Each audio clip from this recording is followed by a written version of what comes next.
Hello, everybody. I'm your host, Eric Bird, here at StopStrugglingNow.com. And today we have to talk about it. Worldwide IT issue. That's right. You see it coming up on screen already. How are you going to survive if you have no internet? Think about it very closely, because once again, you never know what can happen. Financial survival, we got to talk about it this evening. So come along for the ride and let me know what you guys are thinking for this event. And welcome. Stop Struggling Now gear. Check. And please like, subscribe, and click the bell below so you get the latest updates. Now, let's get to it.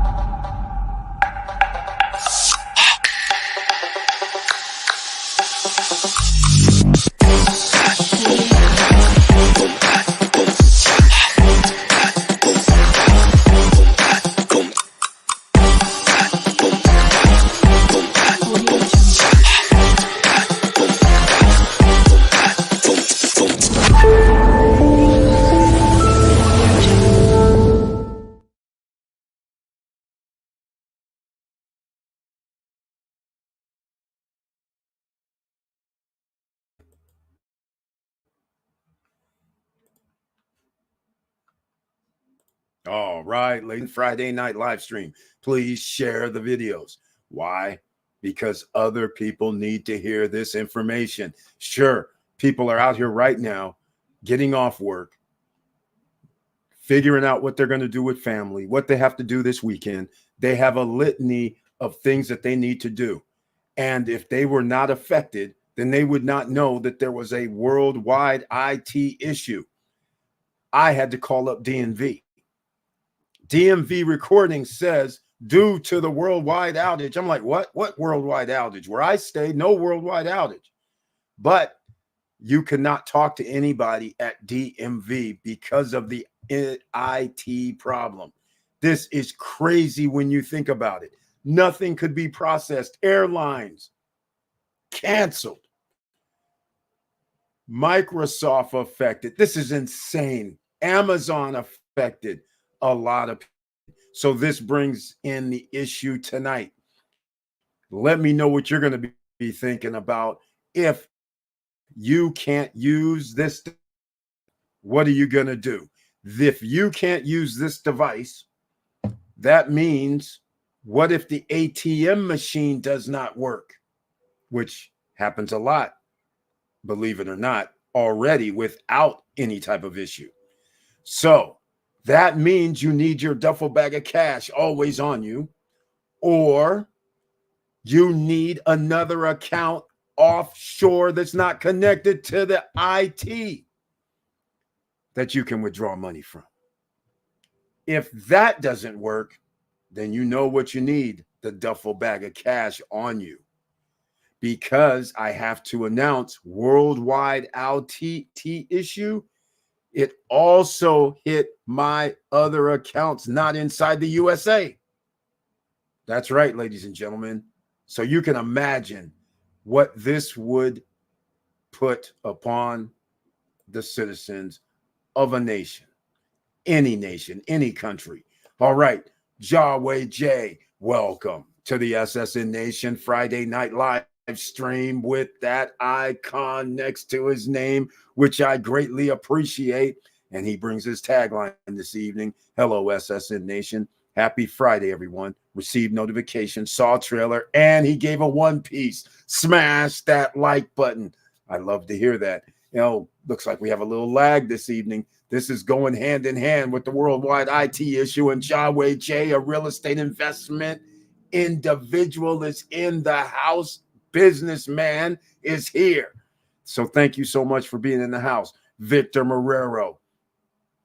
He is the newly retired Victor Marrero, getting ready to go on his worldwide tour. Think about it, Victor Marrero. Can you imagine if you would have left already, which you might have, and you could be anywhere in the world? You don't have your duffel bag of cash with you, and you go to use your card, or you don't have a bank there, and you're sitting there like, I can't get any money. I can't pay for meals.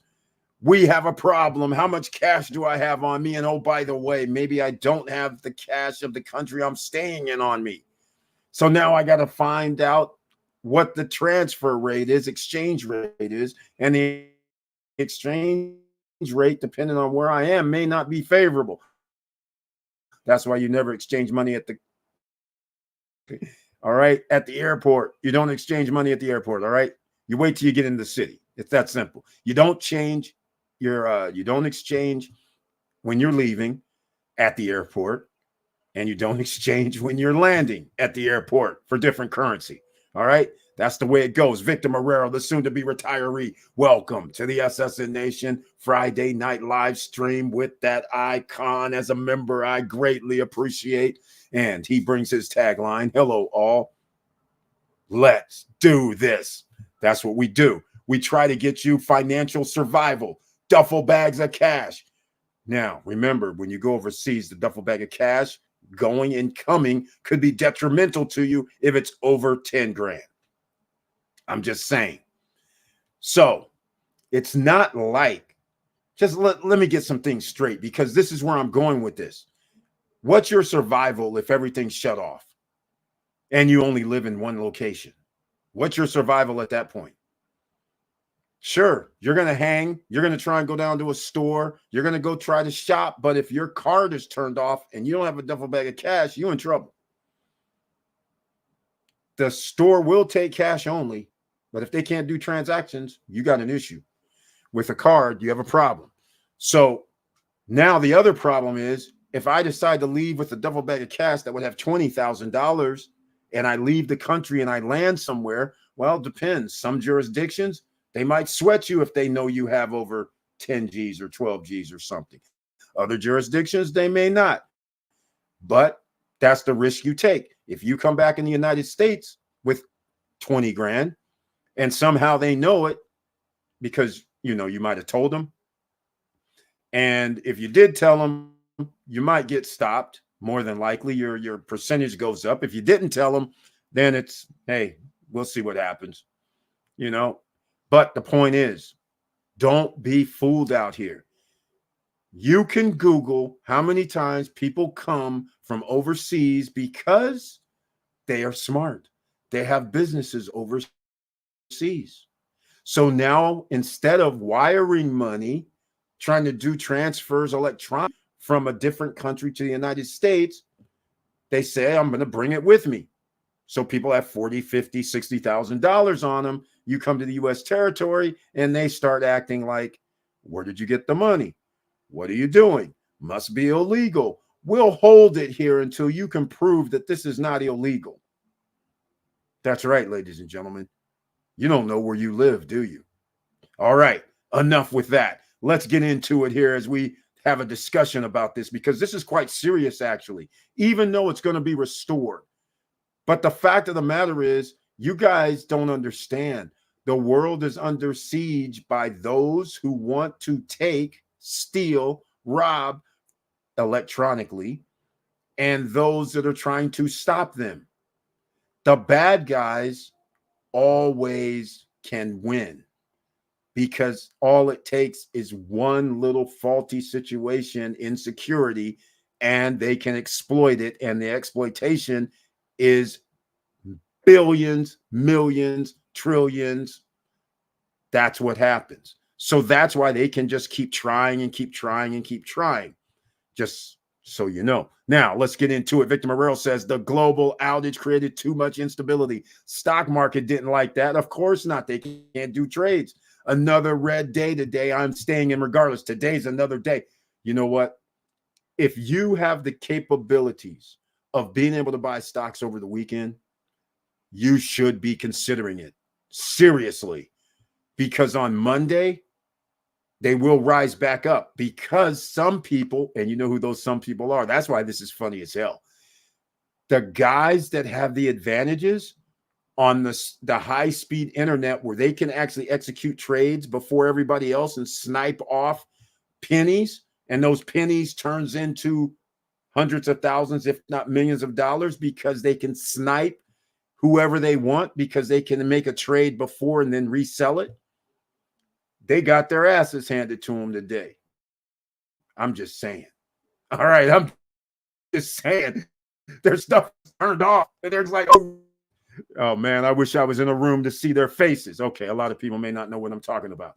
All right. Well, again, this is what's going down behind the scenes. You think that you're just sitting there buying stocks, and you think that you're on Robinhood, Webull, E-Trade, it doesn't even matter, Fidelity, and you're thinking, oh, I'm going to buy, let's see, NVIDIA for $100. Today it dropped.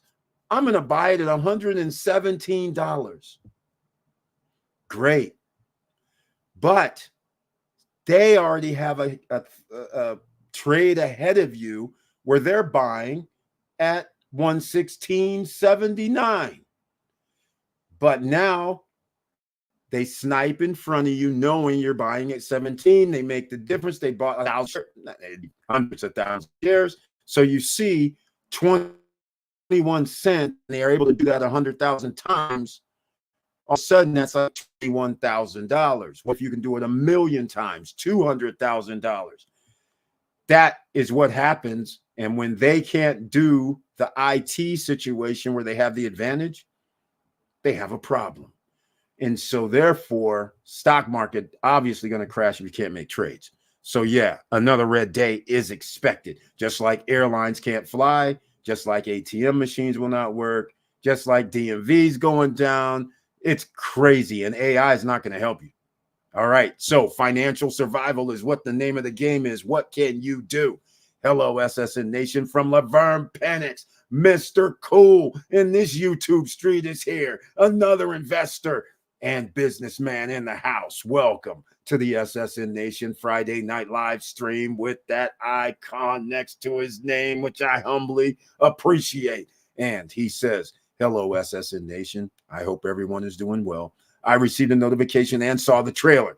Thank you so much for that. I love to hear it. 3 people tonight has seen it. Here we go. Good point, Eric. Says Victor Marrero. That worldwide outage made me think about access my finances. That's why we need to have plan B, C, and D, quite frankly. Everybody on podcast, do you hear me? Because tonight, this should be a wake-up call to everybody. Because you can survive with as long as you have food and water. But after you have run out or getting ready to run out of those, you're going to need something to go buy some. And if there's a worldwide outage, again, global outage, if there's just an outage for 12, 13, 14, 18 hours, just think about this. The other day, when was it? 2 days ago? I think it was 2 days ago. I was at the grocery store. And imagine you have items in your grocery cart and you're sitting there and the guy comes up and says, cash only. And as much as groceries are these days, not many people are going to be carrying 300, 400, 200, whatever on them.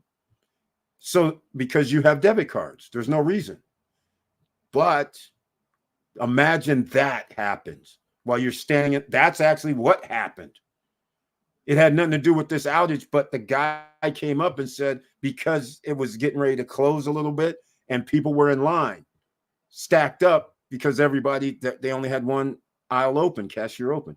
Next thing you know, he comes up and starts doing this cash only, no change or something crazy he's saying. And everybody was like, wait, a cash? Everybody's like, cash? What is this? Cash? And so hardly anybody could go to his line because of the cash situation. So you have to start thinking, ladies and gentlemen, everybody could have ran home and came back the next day if that was an outage. But the fact of the matter is you have to start thinking about, are you going to keep your money in the bank?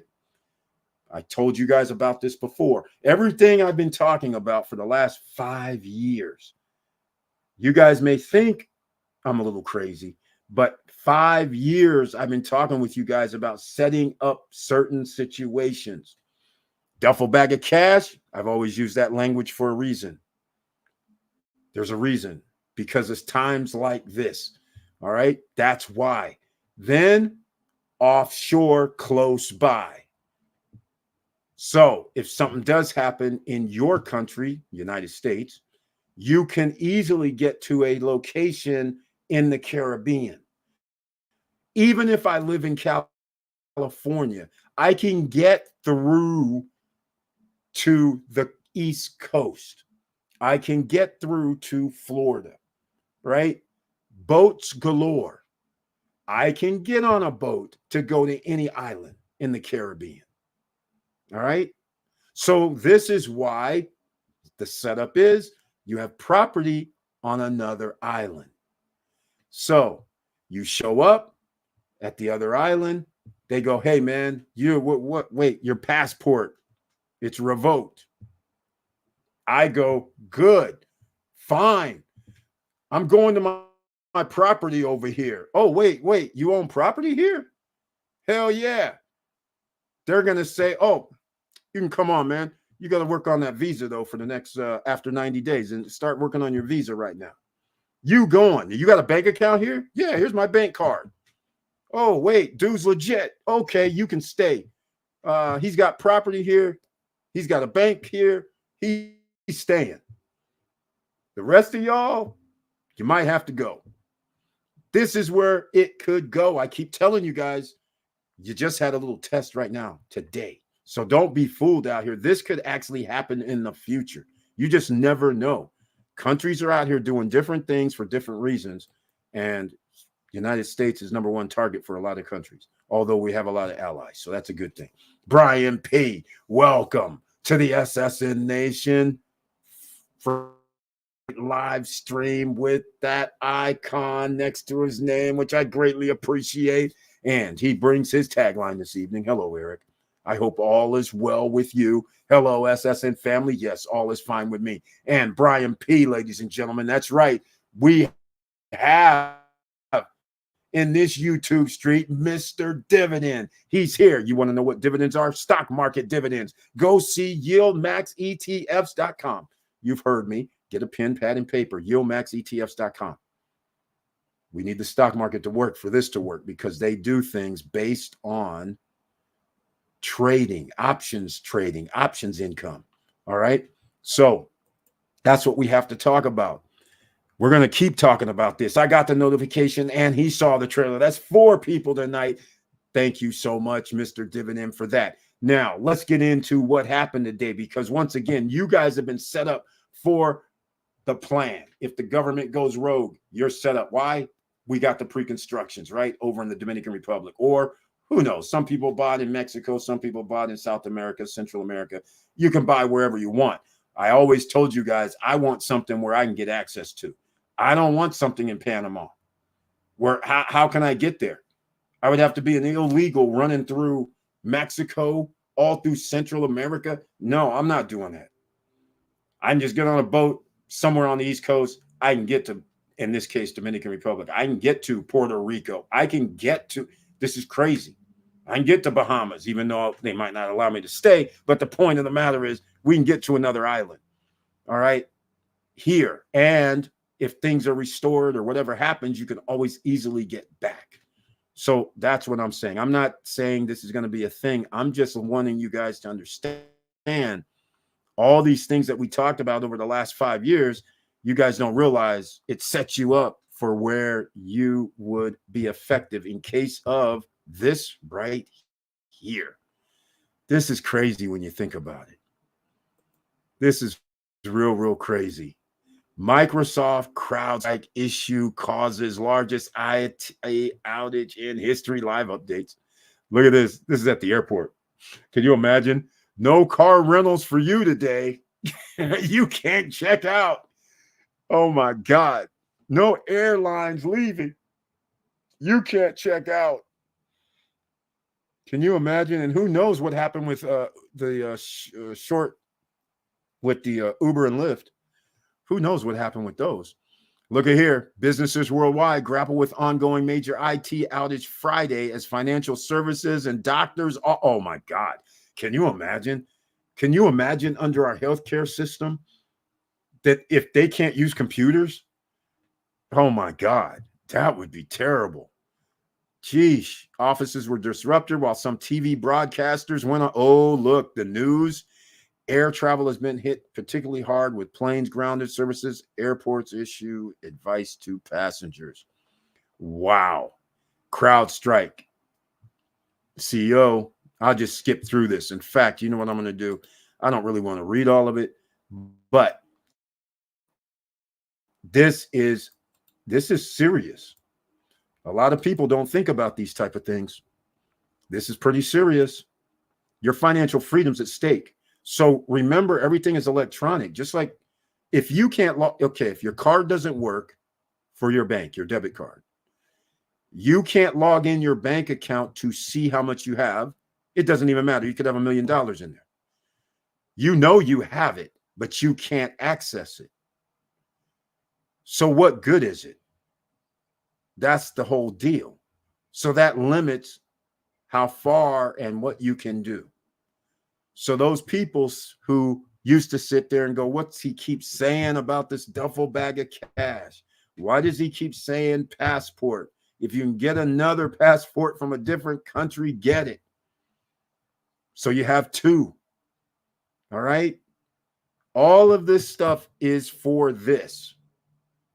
Because even though it's global, at least if you have options versus just one option. All right. How many people at that airport today was like, damn, I can't leave. I can't do anything. I don't have no money on me. I have no way to get whatever. I'm using credit cards out here for safety reasons. Something to be said about having your duffel bag of cash or half of a duffel bag of cash or a quarter of a duffel bag of cash on you when you travel. Right? I'm just saying. All right. Let's keep going. This is not a security incident or cyber attack. The issue has been identified, isolated, and the fix has been deployed, he said on social media. Oh, that's funny. All right. One expert suggested it may be the largest IT outage in history. It's global. Microsoft cloud services were restored after an outage. Amazon also went down, by the way. That's interesting. All these guys, a lot of these guys are in the same system. Like I said, California DMV's on their system. Whatever they're using, they're on with these guys. They were out today. All right. So this is crazy. This is crazy. All right, ladies and gentlemen, let's go. I will do this as well. Let's do this. Global IT outage. I'll do this as well because I just chose that one. But you can see the New York Times, chaos and confusion. Tech outage causes disruptions worldwide. See that 4 hours ago. Airlines and businesses struggle. Faulty software update causes havoc worldwide for airlines, hospitals, and government. Damn right. Seattle area tech outage updates. This is crazy madness at DFW airport. Of course, all airports. I mean, that would be catastrophic. So PCs, cybersecurity firm, again, you can run it however you want to run it, whether it was security or not, whether it was a glitch with software or not. This right here, as much as people want AI to be involved, AI is not going to help you in this case. Not at all. Not one bit in your life or my life. It's not going to help anybody, quite frankly, if the system is down. It's like the Matrix, quite frankly. All right.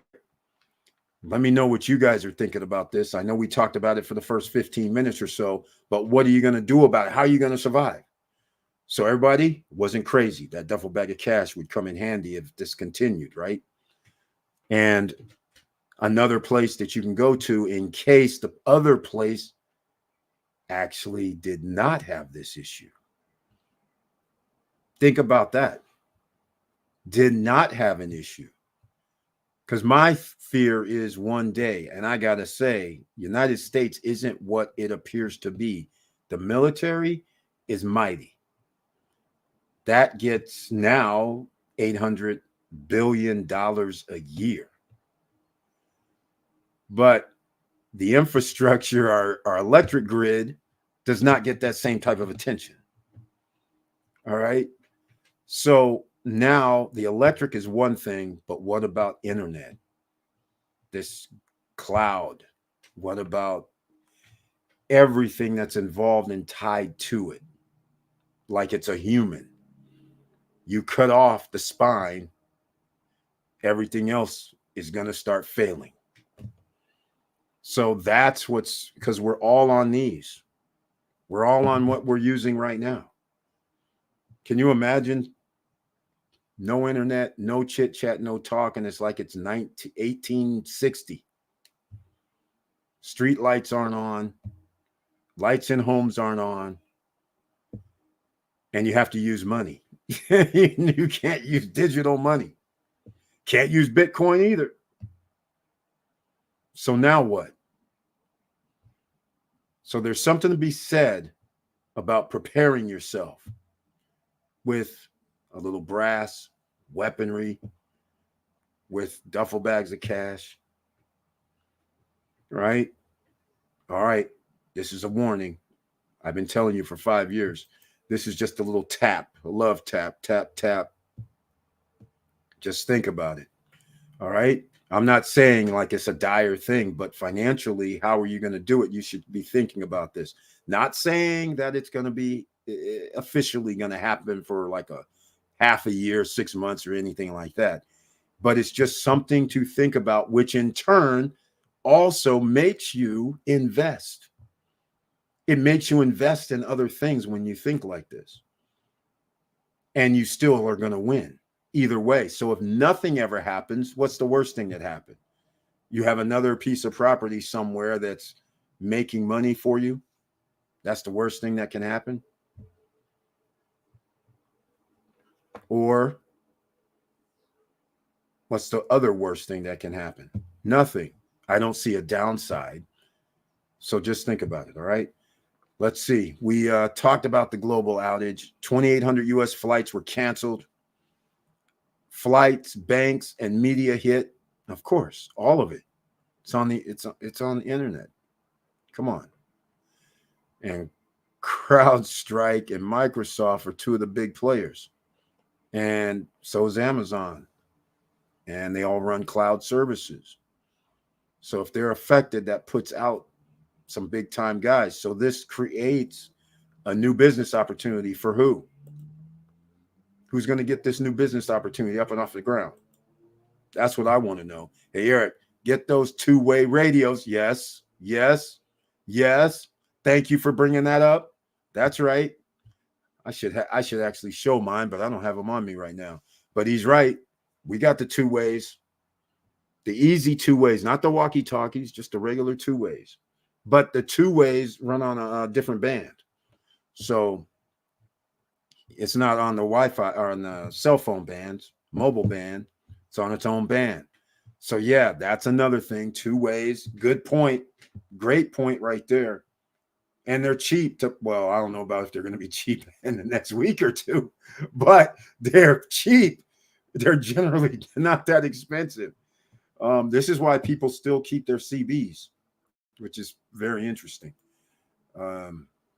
Joe Nay, another investors in the house, ladies and gentlemen. Welcome to the SSN Nation Friday night live stream with that icon next to his name, which means he's a member of the channel. I humbly appreciate. And he says his tagline this evening: what's good, everybody? I hope everybody is doing okay.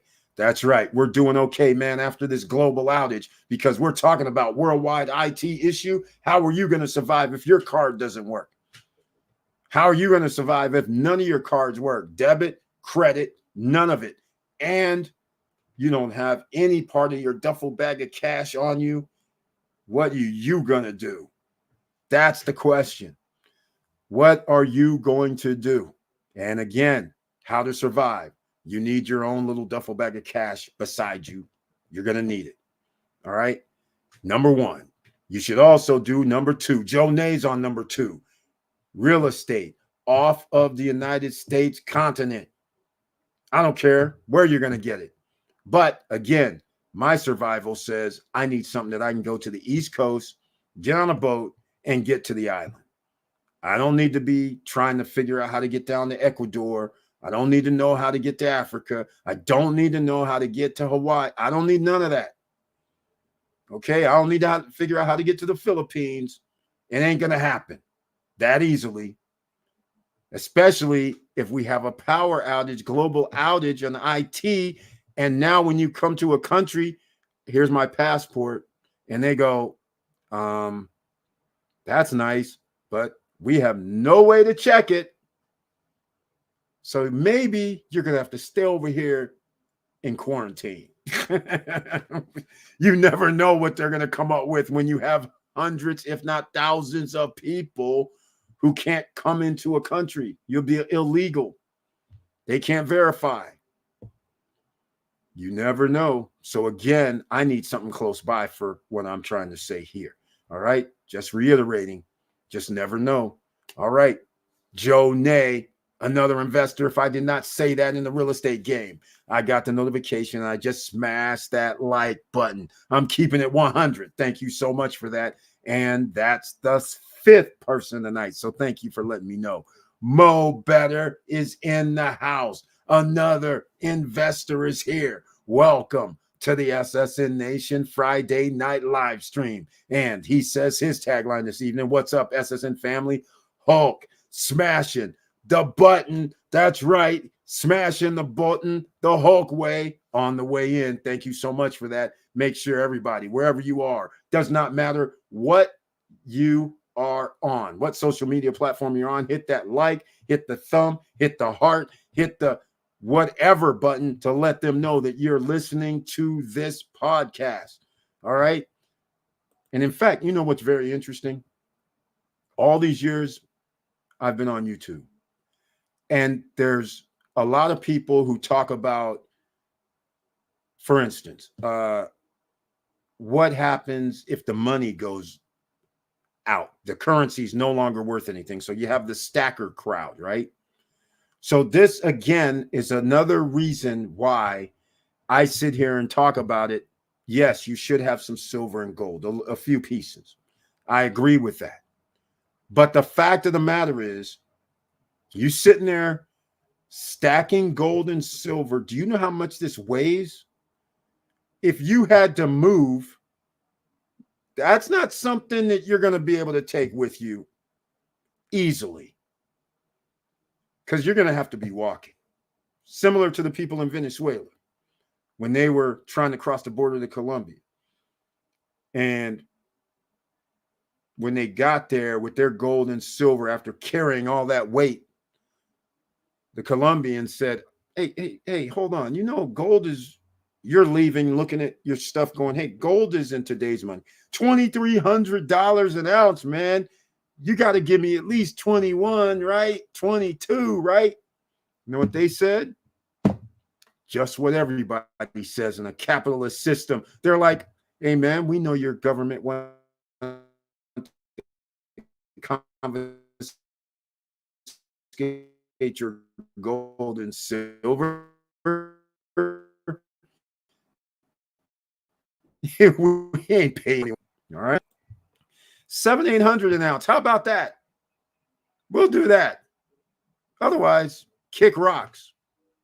That's what happens in real life. You just don't get to go, oh man, it's worth $2,000 because the government said so. No, that's not how it works. So therefore, in a crisis situation, unless you have it in an area that there is no crisis, then you can start demanding the going rate. But in that case, people were like, oh my God, are you serious right now? I got to take way less. That's what happens. That's why the cheapy ass paper that's worthless is more when I have to leave. That's all I can tell you about that. And I can't carry all that stuff. That's ridiculous. All right. So that's what I'm trying to say about the gold and silver situation. Some people would think this is a good opportunity. You got gold and silver. Okay. Try and trade me for food that you need and not pay me a premium. And I got to have a lot of it too, because if I give this to you, that means I can't use it. So I have to have a way to get this, whatever I give you food wise. How do I re-up?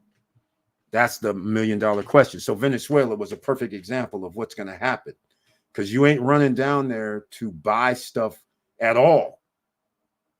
And nobody wants that gold, silver when they can't even get food at the grocery store. They're going to take some coin over food? Not likely, especially when it's limited. All right, here we go. And here's the other one. Mo Better says Bitcoin and Ethereum. Mo, this is based on worldwide global IT outage. That means you have no internet. You can't extract Bitcoin or Ethereum.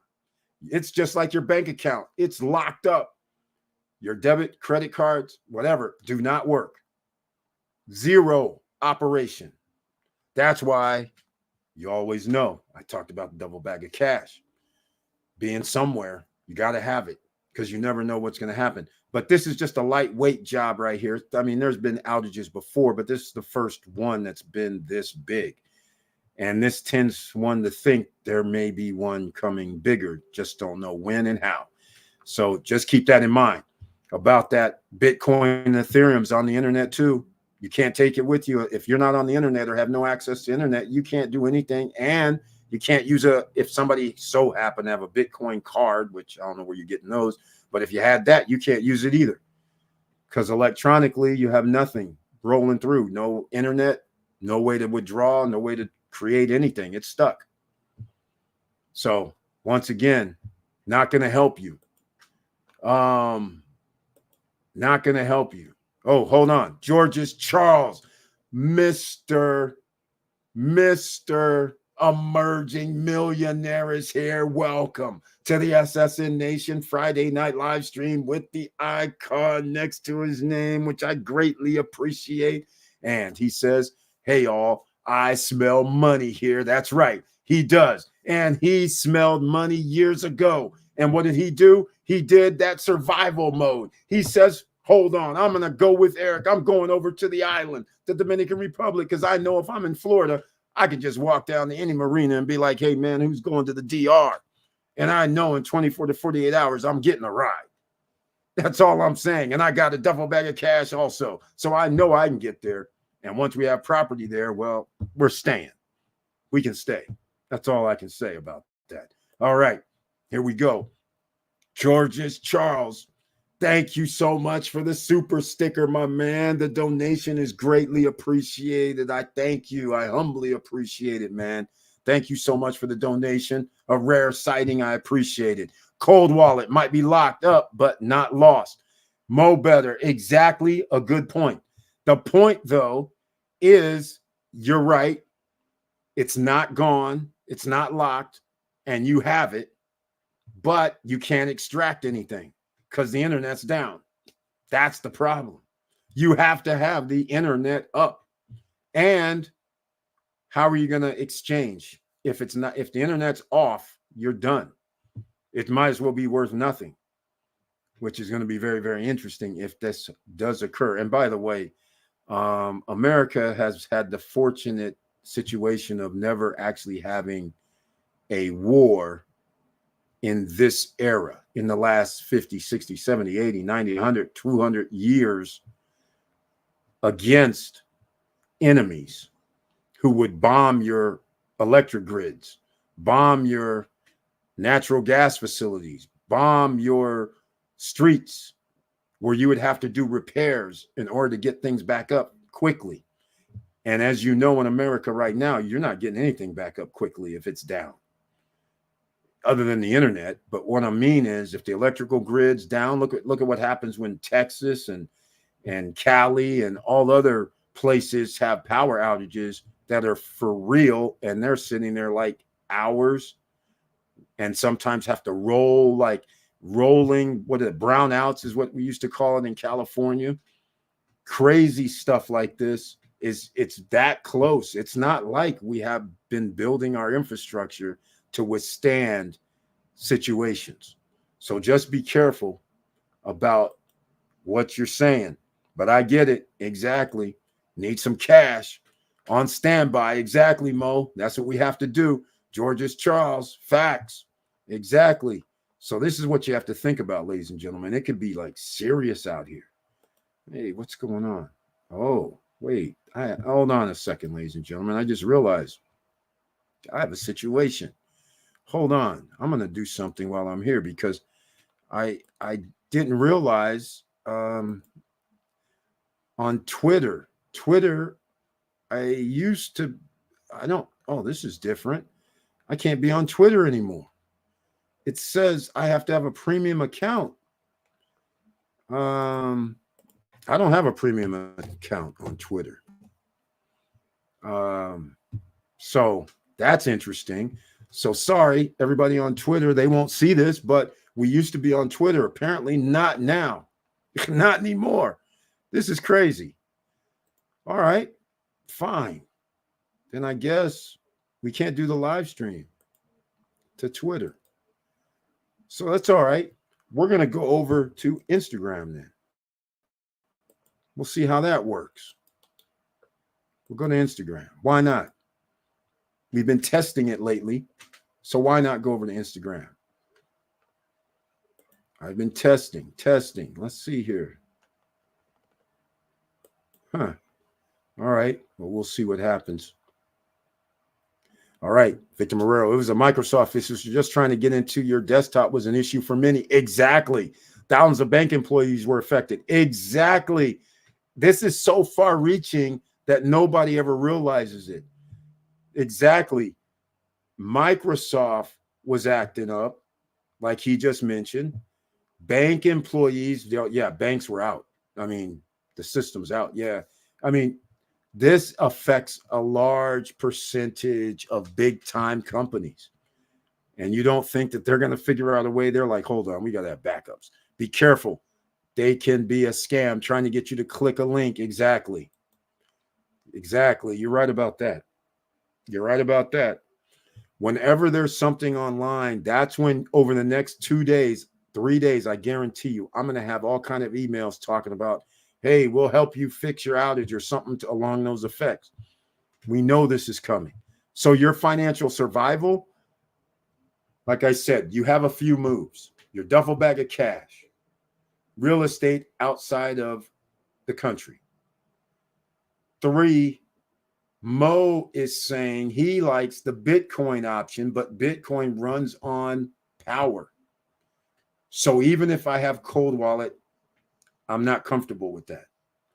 So we need cash. That's transactional no matter where we are. Can't use debit cards, can't use credit cards. And I'm just giving you this matrix situation that probably will never occur. But can anybody see the future? Nobody can see the future. You don't know what's going to happen. So why not be prepared a little bit? Just a little bit. Right? Just a little. Because I'm going to say something right now that's going to be financial survival wise. People will start understanding, hopefully, where this could have led to. Imagine right now, your debit cards are turned off, no internet, banks can't operate. And whatever you have on you, whatever in your fridge, that is all you have right now. If you go to the grocery store, you will need cash. There's no way for anybody to pay you over the internet. They can only pay you in cash. There's no way to get in contact with anybody because these don't work. What would happen? What would you do? Of course, you're going to do what everybody would do in the old days, right? You'll get in your car, go see your family. Hey, are you out over here? Go to your neighbors. Hey, are you out over here? Then once you realize everybody's out, now you start realizing, hey, man, how much food you got in here? How much food do we have over here? Wait a minute now. How many? And then if this goes 5 days, 6 days, now it's going to be a problem. And we won't even get into weather. Like it's summer. How many places is it 100 degrees out? Think about all of this. And then you would say, oh, Eric, I have a generator. Okay, great. If the gas pumps don't work because they're electric and they run on the internet IT network, now some gas stations will still work. But a lot of gas stations, you could be out of luck. So if you have one that needs the gas, now you got to go get it and you have to pay for it. And you don't think it's not going to be some ridiculous amount. You don't think it's not going to be $20, $30 a gallon? I mean, seriously. So this is what you have to prepare yourself for. Not saying it's going to happen, but what if it does? What if it is 3, 4, 5 days, 6 days, 7 days, 10 days? What if the hackers win? Hold the world hostage? I mean, it could happen. All right.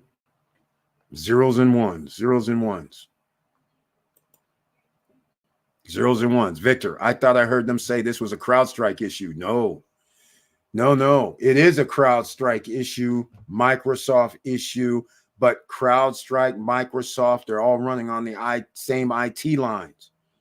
So now when it goes to the airlines, when it goes to the banks, when it goes to Amazon, when it goes to DMVs, now you have a problem. ATMs aren't working. You're out. All over the place, things are happening. Eric, I agree with Victor. Be careful clicking on them links. Oh, yeah, definitely. We're not clicking on links. Oh, you mean on the global outage? Yeah, I hear you. Thank you for that. Mo, yes, it was from a company, CrowdStrike, but due to an update to Windows.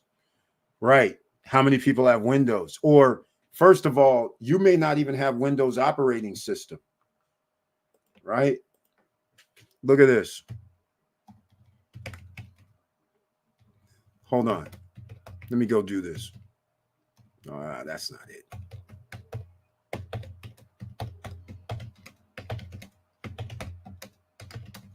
Remember Microsoft and all the others, they went to a monthly payment or annual payment platform. Remember that, right? Remember, the updates come automatic, anything they change. So anything that happens with Microsoft affects a whole range of things. And they also are on the IT network with cloud services. And so that's why when you have these two together, you have a problem. So, and like I said, if it was just simple, airlines wouldn't be out, banks wouldn't be out, businesses around the world wouldn't be out. You wouldn't have, like I said, DMV, California, talking about it on their recording, worldwide outage. No help can be done. They can't accept calls because now if somebody calls, they can't do anything. And in fact, probably DMV was shut down because they probably couldn't do any transactions because they didn't even allow me to pay cash starting years ago at DMV. You had to use your card. So their cards could have been shut off. You just never know. All kinds of things have happened. But Windows is on more things than you think. The platform itself, Microsoft isn't just about computers. They have a lot more going on. So when those two companies are involved, and then they just don't want to tell you the real honest truth is, if those two companies are involved, then other companies are involved. Amazon, like, here, let me go over here. Let's do Amazon. Look, Amazon. All right. Work, email went down, warehouses. And so therefore, as you know, UPS, FedEx, all these guys, they have an issue. So just saying, here's a history of AWS cloud and data center outages. Amazon cracks down. So we have Amazon going out. They have cloud services as well for other people, other major companies, just like Microsoft. But the thing is, we haven't heard about, let me go look up Oracle. See, let me see if Oracle, what happened today with them? Current problem and outages. Yep, even Oracle. See, All these guys, Oracle Cloud is having a major outage, but that was 1 year ago. What about today? It looks like, wow, the Oracle Cloud is having lots of problems. And not just today, but they're having all kinds of problems over the last year occasionally. So all I'm saying is this is what you have to be careful of, because your financial survival will be ruined if you don't plan right, because everybody's doing the digital thing. And whether, like Mo said, it could be Bitcoin, but now your digital is locked if you have no access to the internet. It's not going to do you any good. Somebody has to accept whatever you want to buy. And whatever you're going to buy, how does that translate to offline? Right? You can sell your coins, you can buy something, but now how are you going to get what you bought unless the person's in your neighborhood? And if the person's in your neighborhood, that just makes it weird, right? What I mean by that is I would just pay him cash, right? It doesn't make. So here we go. Victor, got it. Yep. Hey, Eric, when you get time, check out your emails. Okay. I will. I'm already there. All right. Let's see. What else do we have here? The next fuel type will be the hydrogen fuel from water. Military already been using it. Mo better. Yeah. That's the weirdest thing, right? Is the hydrogen fuel. You don't have to do everything you have to do to create EVs, which is why this is so weird. When there's alternatives, the United States is like so bloated that they can't sit there and change up. They can't sit there and go, hey, you know what? All this investment we gave to Tesla, Fisker, Polestar. No, it's not Polestar. I'm trying to think of the EV. Lucid. All these EV companies where we blocked the competition from outside the United States and we protected our own EV market, even though the EVs outside the United States are better, more technology advanced. All of a sudden, we find out what would happen. That's the problem here. They're so invested into these companies when you have other hydrogen fuel that requires none of the waste. And you don't have to worry about where's the batteries going to go because you can't break down the batteries. They say you can as a wink, but you can't break down everything from these lithium batteries. So why not hydrogen fuel? Well, it's cheaper. Why not? And it's almost like, why have the car industries always taken out the competition? A guy in the 1930s and 40s is driving across country, United States, and showing people what his car can do with a carburetor. Car companies give him money to take him off the shelf. Never to be seen or heard from about his invention. This is a thing. This ain't the only person. There's several. Just like EVs. They were out in the 1800s, the late 1800s, early 1900s. EVs and gas cars were out. What took over? Ford Motor Company. Because of Henry Ford, he was able to do the mass production. So that took over an industry and put that on the sideline. Can you imagine 120 years of electric vehicles? We wouldn't be at this situation right now. They totally blocked it. Technology advancements. So you have to think about, for your future, if you live in a country where people start stopping and don't care about science and the future, they're not like your friend. That's control. You have to understand, if they allowed those industries, the EV vehicle from late 1800s up until now, EV vehicles would be far ahead of where they are now. In fact, you can imagine something like charging up in minutes and being able to go like 1,000 miles or so on a single charge. if you had 100 years of technology. Meanwhile, the industry that did win, how far can you drive on your car without service, maintenance, and upkeep? You do 100,000 miles, great, no problem. 150, great, no problem. 200 to 250, now you start getting in these. And before you get to 200, 250, how much did you spend? Right? I mean, this is where we're going. And this is after they've had 100 plus years of technology and advancements. So this all goes hand in hand with your survival. So when like I said, if somebody keeps saying, hey, we don't want books, we don't want science, we don't believe in this science, and we don't want, that's control of your resources and what could be done. So we have the situation here with this hydrogen fuel. By all accounts, Mo is right. In case you're not up on this technology, he's right. Cleaner, abundant, doesn't destroy the environment, and you don't have to worry about sitting somewhere for an hour, hour and a half to recharge your freaking vehicle if you're going to go this EV route. So that would change everything. Like if you're in the Dominican Republic, they actually run on LP. They actually have LP stations, which is very interesting. How many LP stations are there in the US? I've never even noticed one. But in the DR, that's what they're using. It isn't hydrogen, but nonetheless, that's what they're using because natural gas is abundant everywhere.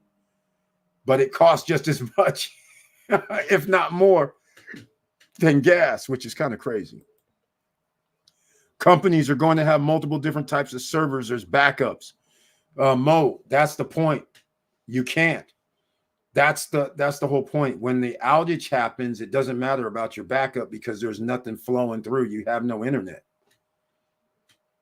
So without the internet, it doesn't matter how long your batteries or anything's going to allow you to stay have electricity, and eventually it's going to run out. So, that's one of the things. And our power grid is another thing that runs on switches and also on IT network. I haven't heard about any energy or electricity going out, but it's a possibility as well. So, that's how it goes. Like I said, just keep in mind, the internet goes out, then what? Greed and control. That's it exactly. That's it exactly. And so I'm going to actually show you, I think it was it Toyota? I think it was. It's Toyota that has one. And, oh, by the way, speaking of, what's funny? Outside of the country, it's a Toyota Mira. 2024 is 50 G's. Oh, this is funny. Okay, hold on a second. Since we're having this topic, why not, man? I didn't want to go this way, but why not? Why not? Here we go. 50 grand. Is that reasonable these days? I've seen this Mira car in the DR. I never even heard of it, but they have them. Hydrogen and oxygen combined to generate power to propel us to the future. 50 G's, 76 miles per gallon. Is that E? I don't know what that means. 182 horsepower is like a 6-cylinder, just so everybody knows. And I don't know if then they have me battery only 357 to 402. So this is some sort of hybrid, which I'm not familiar with. I didn't know it was a hybrid. It looks like it says this can't be. If this is true, then the price is right. Again, this is what they have these in the DR. Some of the Uber guys. But theirs isn't hydrogen, though. It's LP. So let's go look. Specs. Let's see what the specs are here. Can we see them? Looks like my Windows is acting crazy. Oh, damn. Oh, man. I'm not on. All right, everybody. I'm going to have to say hello on Instagram now. Welcome to the SSN Nation Friday night live stream. All right, here we go. Some specs so we understand. This is what's happening. You don't see America touting this hydrogen combo mix, right? Toyota fuel cell, TFSC, TFSCS. All right, available, standard. I don't see anything here. Okay, no maintenance plan, zero cost, zero cost.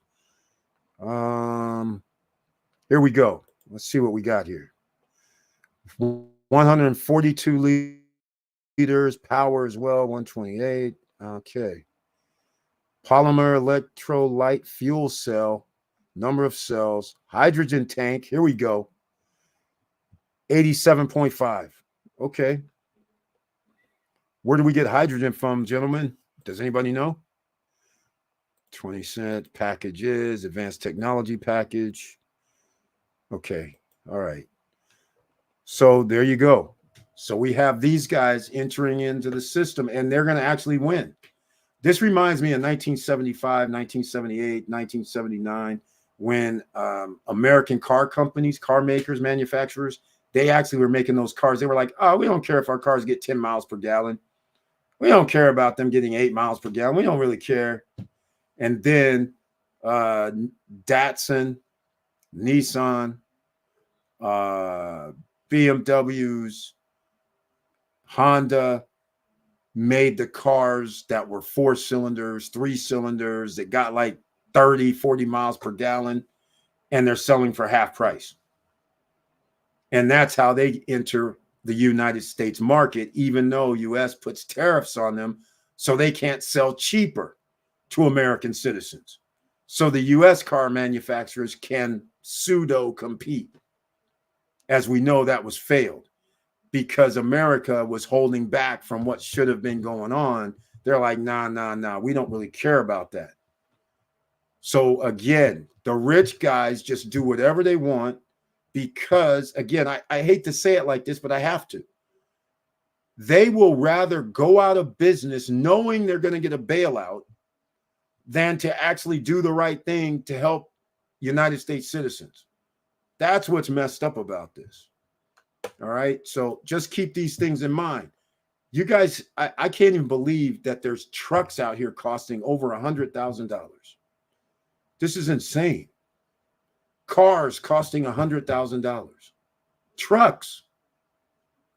And here we have this car, 50 G's. I don't know where you get hydrogen from, but that's something different. All right. Okay. Check the emails. Well, hold on a second. Let me go do that. Companies are, let's see here. Greed and control. Exactly. I agree with that 100%. Miles per gallon, and the E is for equivalent. Oh, thank you, Victor Morero. So we're talking about 71 miles per gallon on the equivalent. So now let's go. Might as well do this check since we're in this vein already.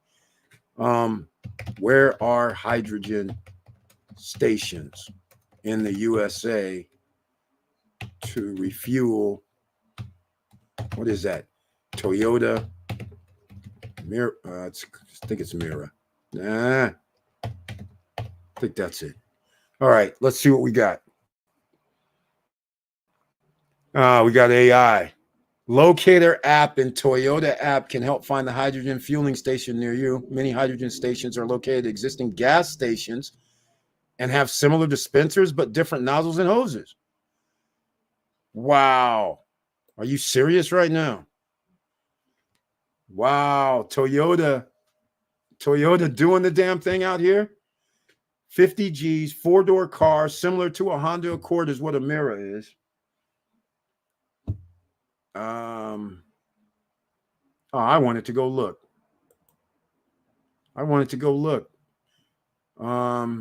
Southern Cal, North. Okay.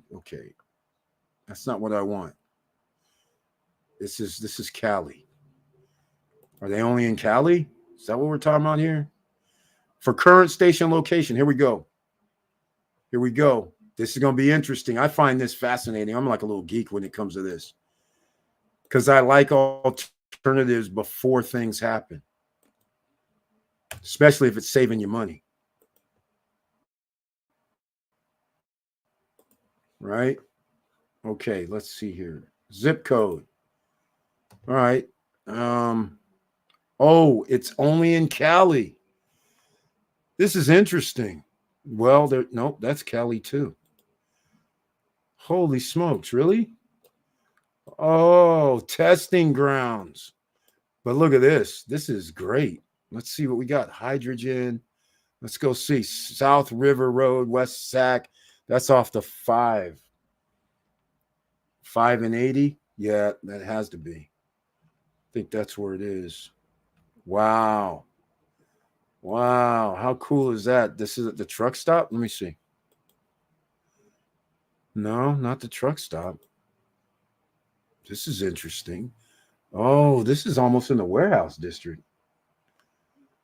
There it is. Iwatani Hydrogen Fuel Station. Ramos Oil. Interesting. Interesting. How much? We don't know. All right. So this looks like this is just coming out. This is cool. This is cool.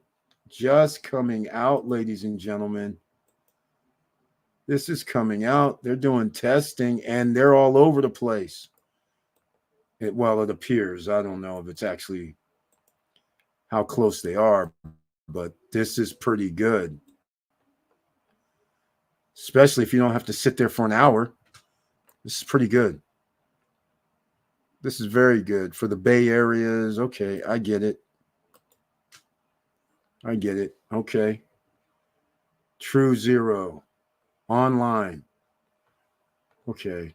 How much? How much is it? Anybody? Anybody know? I'm going to go to Oakland. Let's go to the foothills. Of course, it's in the foothills. Let's go. Here it is. It's Exxon. Okay. All right.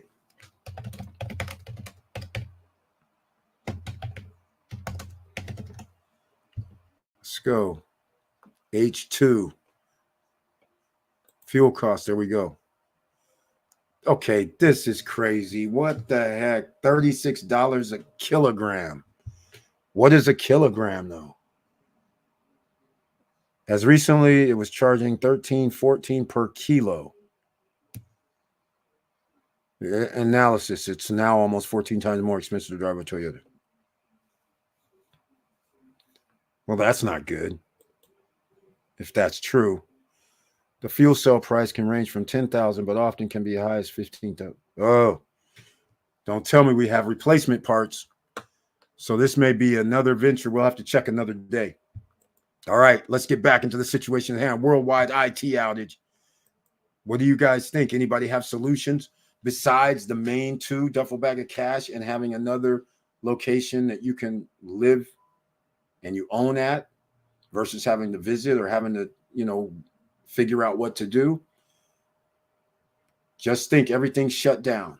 We're not talking tonight. There's no internet. You can't leave by plane. You can't leave by a cruise ship. All right? Those are off the table. You can't go get money at your ATM machine.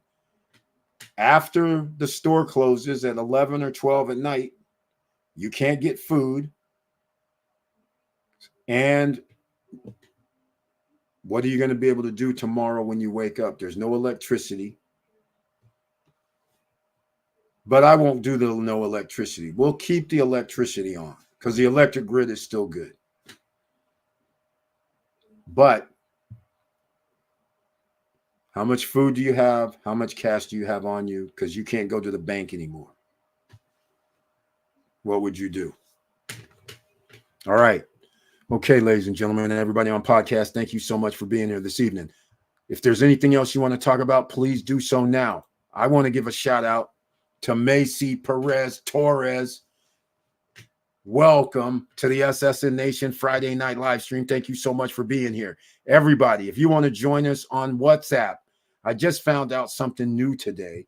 On WhatsApp, I did not realize until Nadine mentioned it today when she signed up into the group. And she said, I don't see anything. And I thought when you came into the group, you would see all correspondence and it would just show you the latest, you would just be at the bottom. I didn't realize everything that's already been talked about before you got approved to join, they cannot see anything. She's the first person that mentioned that. I was like, are you kidding me? That is crazy. So forgive me for everybody that's in our WhatsApp group. I thought you could see everything. I didn't realize some of the things that I was talking about down below after you signed up that you didn't even know what the hell was going on and what other people might have been talking about. You were just like, what are they talking about? I don't see anything about this. That's what was going on. So now I guess there's no way to make it retroactive where people can actually see all of the threads that have been talked about. So once again, I learned something new today. So if you come over there and you don't see anything, there's a reason, because it's only going if somebody posts something after you've signed up, then you'll see it. But you won't see anything else before that, unfortunately. All right. But I put the link in the chat room for everybody. If you want to go over there, I have to approve you joining. And also, everybody that's on Instagram, there's a link. And this live stream, Rico, the realtor's in the house on Instagram as well. I'm doing some new Instagram lives, although I haven't been able to figure out how to save them. It's weird. I get no love with this social media stuff. Next X is saying I got to do premium. I guess I must have to pay $8 or 10 or 12, whatever they charge a month. Is that what premium means? So I can do lives on the X. That's crazy, man. You need some money over there, huh? But nonetheless, Instagram, I don't know how it goes over there with these. They won't save for some reason. Yeah, they do us dirty over here, ladies and gentlemen. So let's get back into it. Once you survive, once the lights come back on, which they're already on, once the internet comes back on, you can go get groceries. You can go to the ATM machine. You can leave on a plane. You can go get your car rental. All of that. You can go to the bank now. All right. All of this is good. But now think about your financial survival, because when the Federal Reserve, I got something for you guys today that you're not going to like. When the Federal Reserve reduces their interest rate, the stock market will be on steroids. Why do I know they're going to be on steroids? I'm going to show you something. This is crazy. This is real crazy.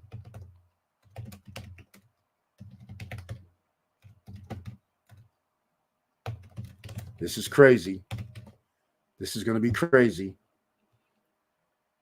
This is real crazy. I just keep saying crazy because I am astonished. Remember when if you're new here, you have to, we've been on here for 5 years.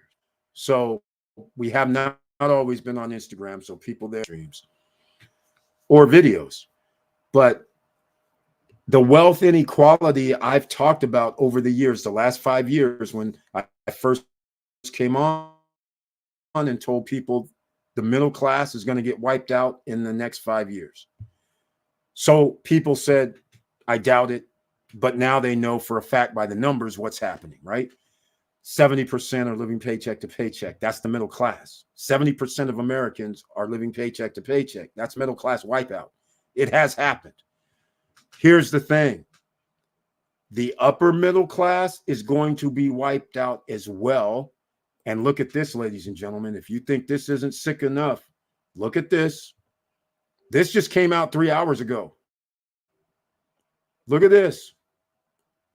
The ultra wealthy just gained 49 trillion in wealth thanks to what I've been trying to tell you guys about. They own 89, well, not them, but the top 10% of the wealthiest own 89% of the stock market. And guess what?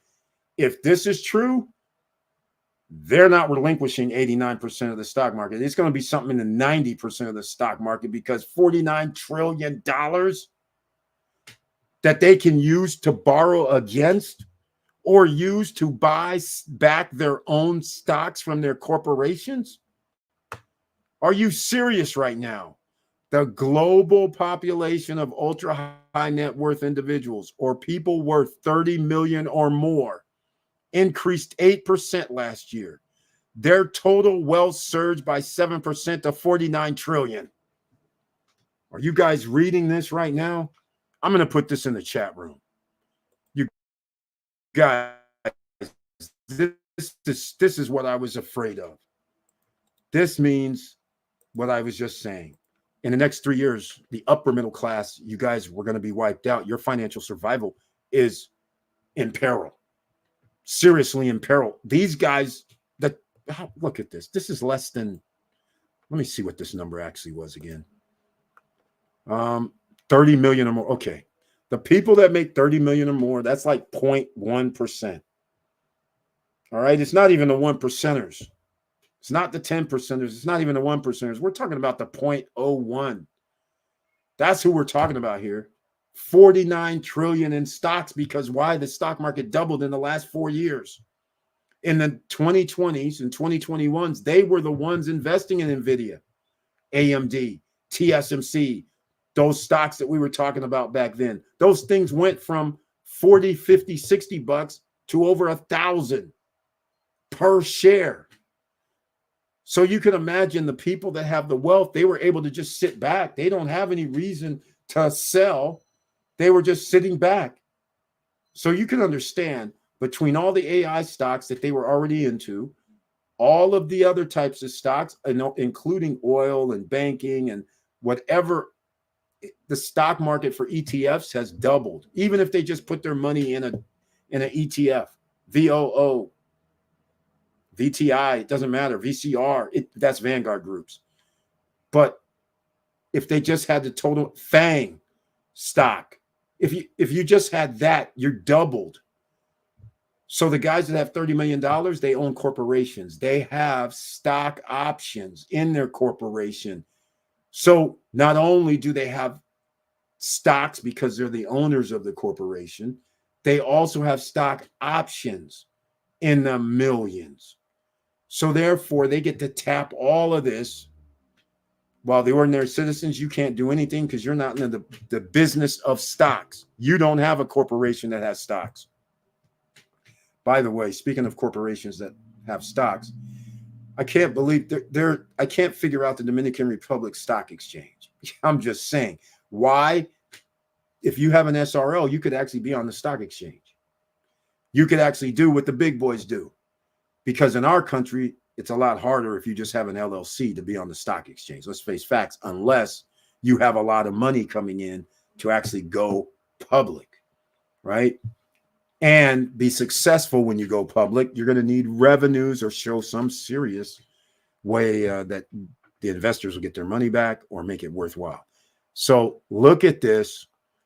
Again, you're playing around out here right now, but in the next 2 years, in the next 3 years, you're going to have to make over $200,000 per year. And some people would say, oh, I could live nicely for 200. Yes, right now, maybe.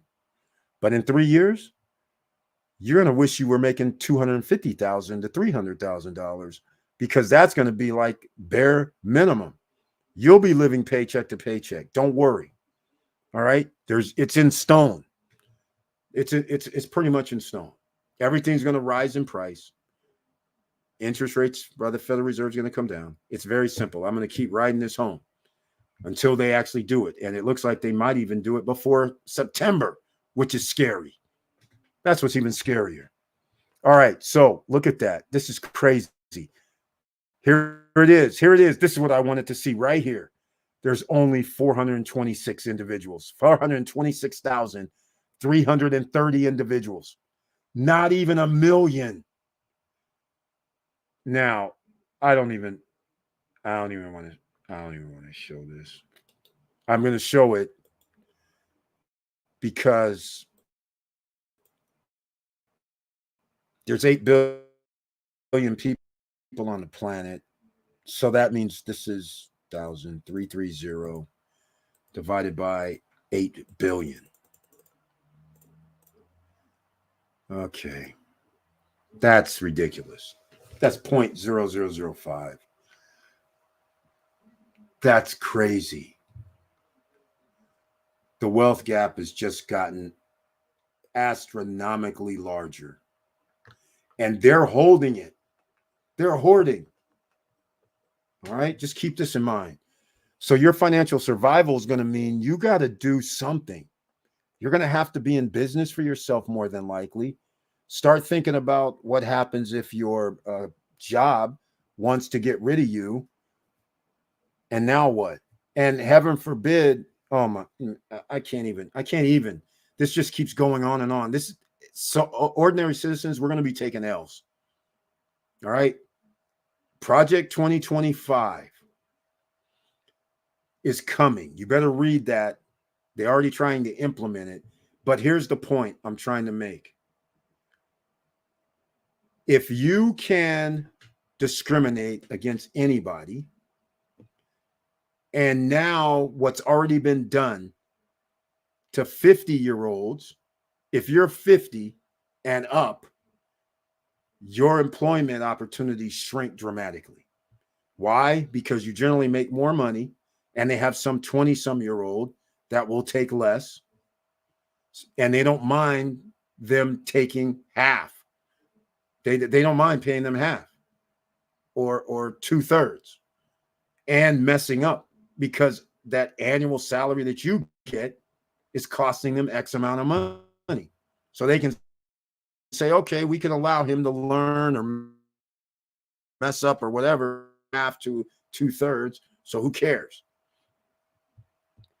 So this is what the situation is. You go look at Project 2025, you find out that you can discriminate against anybody. So if age is a thing, no problem. You worked here 20 years, you're done. We don't care.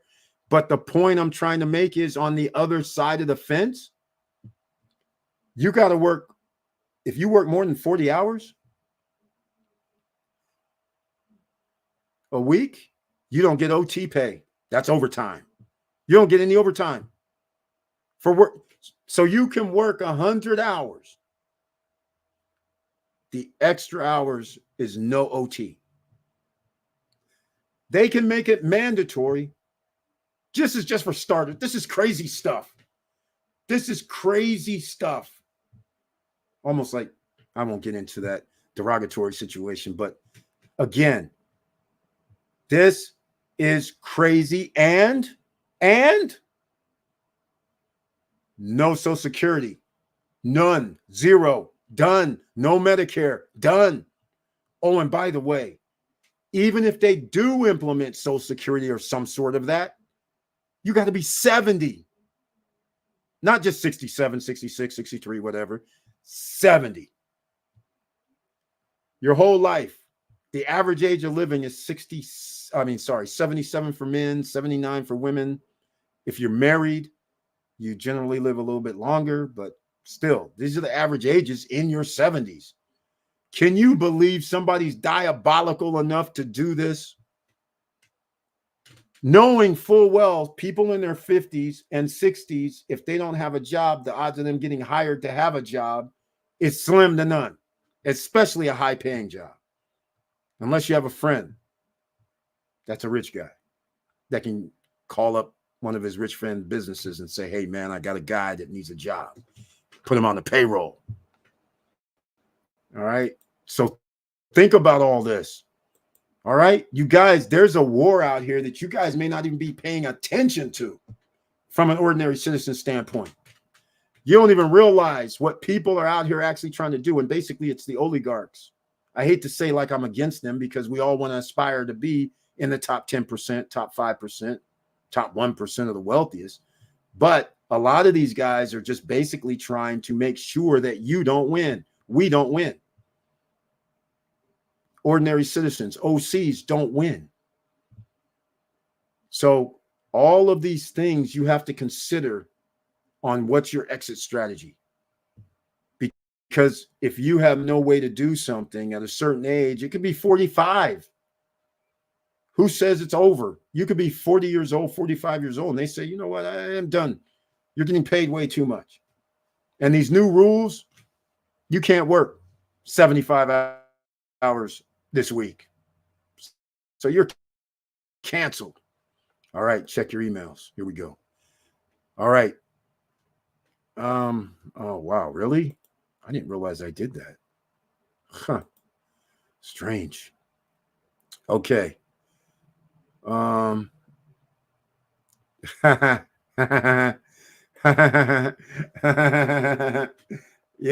yeah. I love this. I love this. I love this. I love this. What he sent me over was the Chinese companies have dumped United States stocks. Well, here's the thing. They should.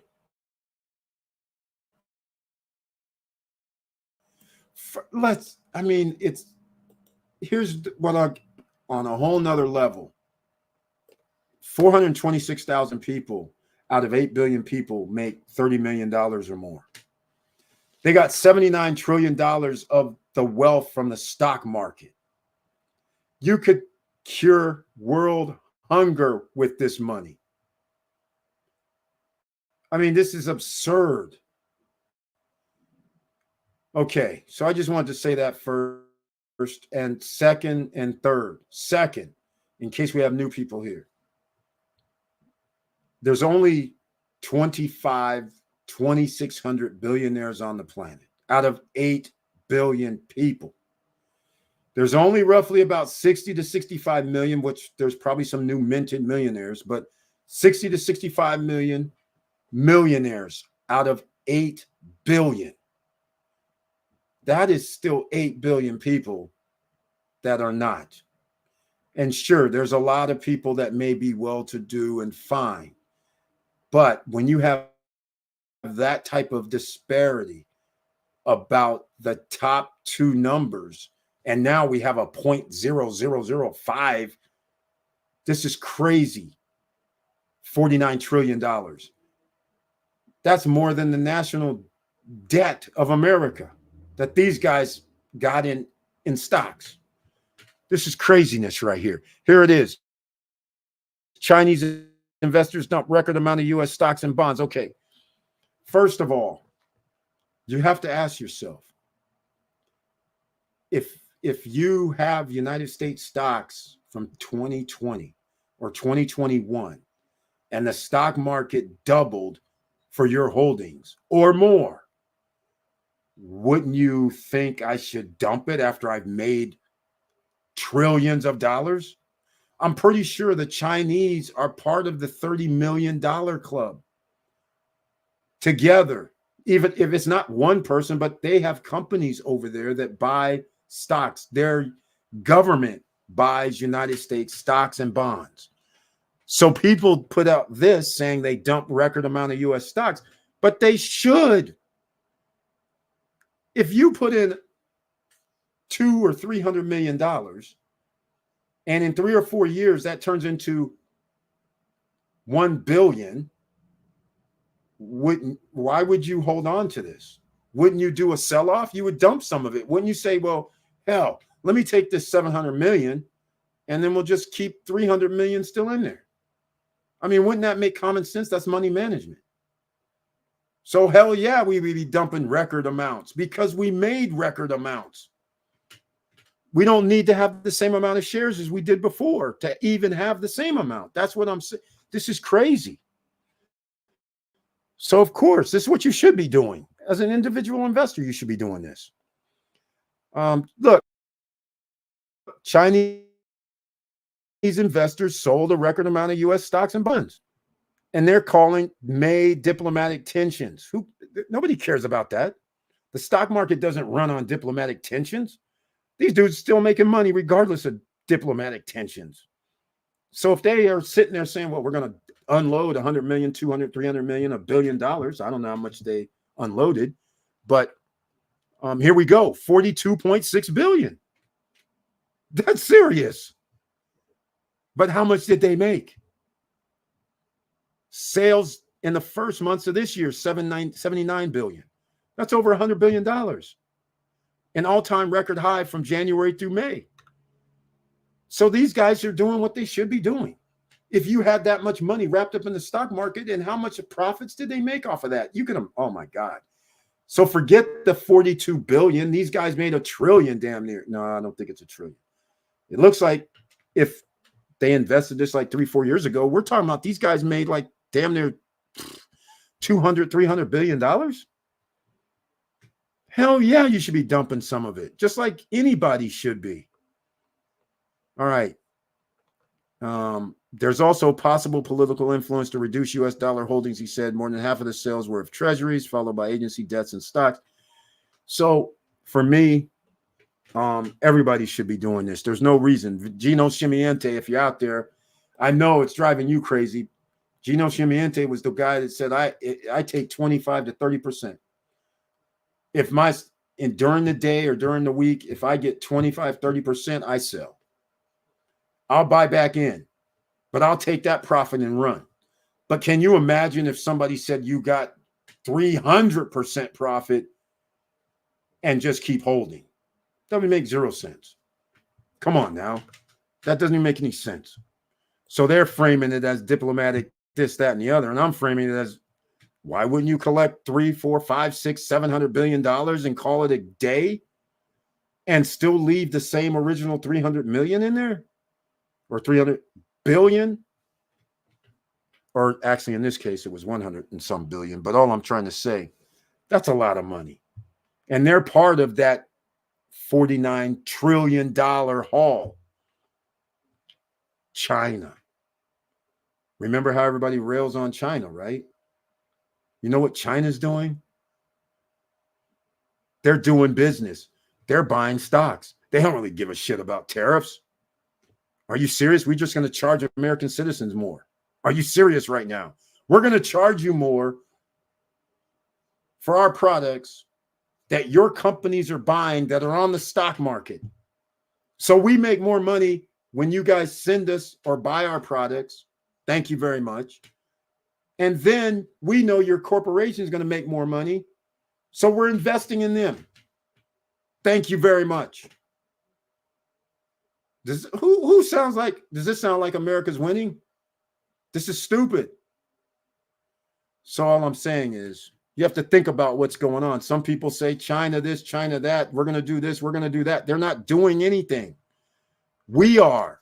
When we do a tariff, let's get this straight. When we do a tariff, let's just say it's 10%. China's not paying more. That just means 10% is going to be added on the product and more for what they're shipping to the U.S. that you're going to be buying. The middleman now has to pay 10% more. That means it's 10% on top of that 10%. And then when he puts it on the shelf, he says, I need this X amount of profit, which has to be 20% to match the 20% more I'm paying. Plus, I need some profit. So everybody goes, what's this inflation? This is inflation right there. You can't get around it. You're thinking it's 10%, but it's not. There's a middleman in America, right? So the middleman has to pay that 10%. Then the middleman is going to give it to, quote unquote, the wholesaler. Or we'll just go directly to the store. But the store isn't going to charge you for the extra 10%. They're going to make profit. So they usually add a 50% on top. So it's just very hard to see that, of course, prices are going to go up 60, 70, 80%, 100% on a tariff move. So again, it's not like you're doing anything to the people that's manufacturing. That's why you have to manufacture in your own country and have trade partners. All right. I just get crazy with all this, man. I just get crazy because economically, it's very simple. You have history to even go check out, but it's very simple. It's not that hard. We have to be able to ship our goods to them. So what's going to happen? We already charge more money anyhow because of our labor costs. So what are we going to do? We're going to go over to them and go, hey, man, we're going to charge you 10%. Except there's one little problem. Their citizenry doesn't give us flat crap about our shit. They're making it for less there. So how are we going to ship it to another country that's not equal or near equal with us? You can't do the Asian market that well because their citizens generally make less money in certain markets, a lot of markets, not all, just a lot. So it's not the equal amounts. So we're going to run a deficit, a trade deficit with a China, for instance. That trade deficit's going to run in the hundreds of millions and billions of dollars because we're buying billions of dollars more than they're buying. So now we have an imbalance. And now we have a problem. All right. Okay. I'm just saying, this is economics 101. Well, it may not be 101. Maybe it's economics 102. All right. But this is how it works. I give you guys a little education every now and then. So when people are up there talking tariff crap, you're going to pay more. And you ain't just going to pay no 5 or 20 or 30% or 25% more. That 25% more means 25% to the middleman. The middleman needs to make money. So now he's going to charge 25% more. Now the store person has to make money. He's going to charge, well, I need to charge 50% more of that. Now you're at 100, 120, 150%. It's that simple. Don't be trying to blame somebody who didn't do the tariffs. All right. This is why 2-3 years later, it comes into the system. It's not like it comes into the system today when I announce tariffs. That's not how it works. And furthermore, any agreement you signed, even if you want to do tariffs, they're usually not enacted right away. So it's usually some months later you have a lag. All right, that's just for starters. So when you start talking about wealth inequality, this is how it happens. Your financial survival is at stake right now. You guys are going to have to be serious. You guys are ahead of the game because congratulations, we have a lot of people here that's been here for 5 years. You guys were actually buying stocks. You were actually buying real estate. You're out here buying stuff. You know, even if it's the gold and silver, that's still better than nothing. All right. You've been actually investing in businesses or doing something where you know you had to earn the extra income. Now we have a new thing for you. And sadly, I thought I was going to go off in the never land. That's what I thought until I realized, oh, damn, I got to turn the jets back on.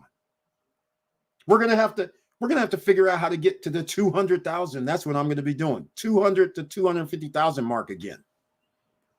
Annually at an older age, which is crazy, but I'm still going to do it though. But the fact of the matter is now I can't just chill out because things are going to rise in price beyond everything. That's what's going to happen. Yep. Yeah. When we were talking about the Chinese selling off, good breakdown, Eric. Thank you very much.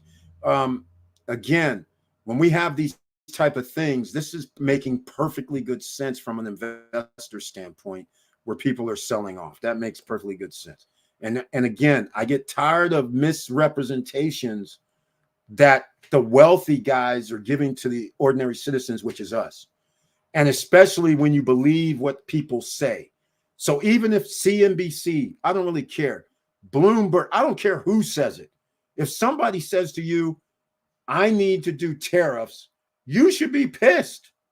That means your prices are going to go up in year 2 or 3. If somebody says we have tariffs today, that means in 2 to 3 years, shit's about to hit the fan.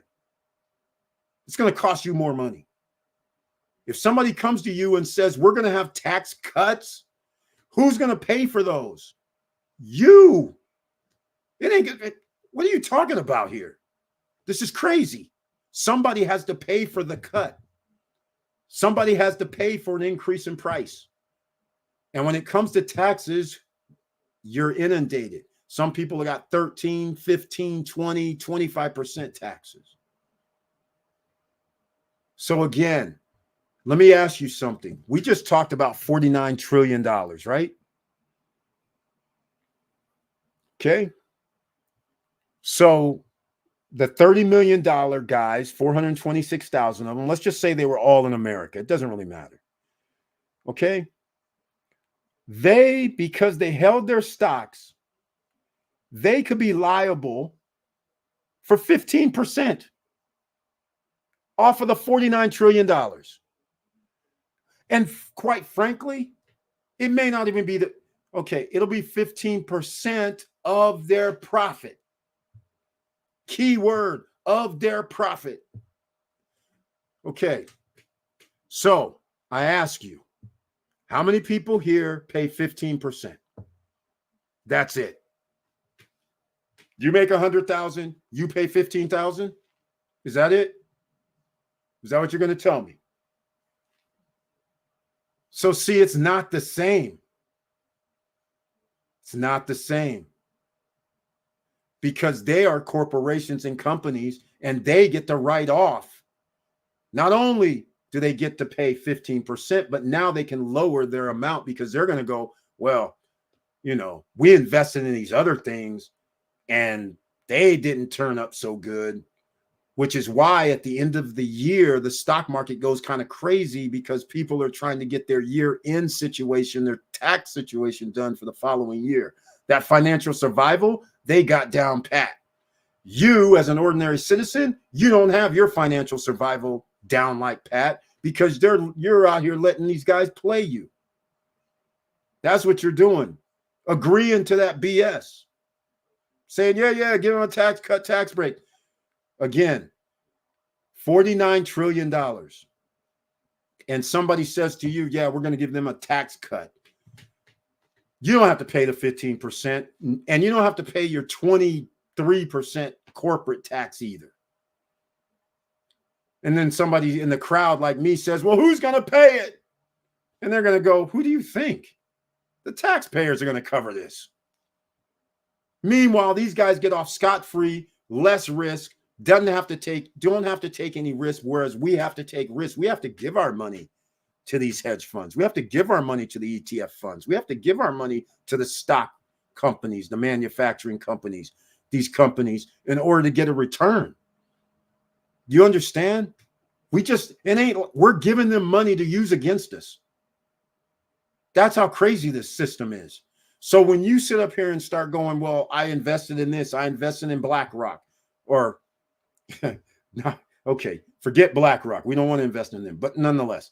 All right. But anyhow, when you start saying that you're in these companies like Vanguard, all right, they actually they're the major shareholders in damn near, I don't even know how many top 100 companies. They're using our money to buy into these companies. They're reaping the reward. They're charging us a 1% or 0.75% fee on our money. And then they're actually shareholders of that company. So they're getting all of our money, which we're risking. They say, thank you very much. And then with our money, they buy shares. And now they dictate to the company because they're the majority shareholder, not saying 50%, but they're the largest. They're 25% or 20%. So they can come to the table with demands. Not for our best interest. It's demands so they can make more money. So, okay, I'm going to be off my soapbox, but this is financial survival that you guys aren't hearing. You're not paying attention. So again, these are the things, unfortunately, that we have to do as ordinary citizens, or you can do the American way. Start your own business, which is high risk, or buy into another business that's already existing where you know profits are coming back to you, which is the American dream and the American way. So that's what we have to do here, right? If you want to survive when a worldwide IT issue goes out, you have to be involved in a business that may or may not need the internet. But forget the internet. What about financial survival, period? What are you going to do? All right. Jeff Hughes, 995. Joel Nolasco in the house. TP Dola in the house. Thank you so much for being there on the Instagram. I started to go off, man, because I get irritated when I see $49 trillion. The $30 million guys, 426,000 of them. That's it on the whole planet. They made $49 trillion. Just those guys alone, those 400 and something thousand people, 426,000 and whatever, 933 or 633, whatever the number was, $49 trillion amongst them. That's it. There's another 8 billion people on the planet. They can end world hunger. They can end starvation. They can end where people can actually get education, access to education, access to healthcare worldwide, just off of their little kibbles and bits.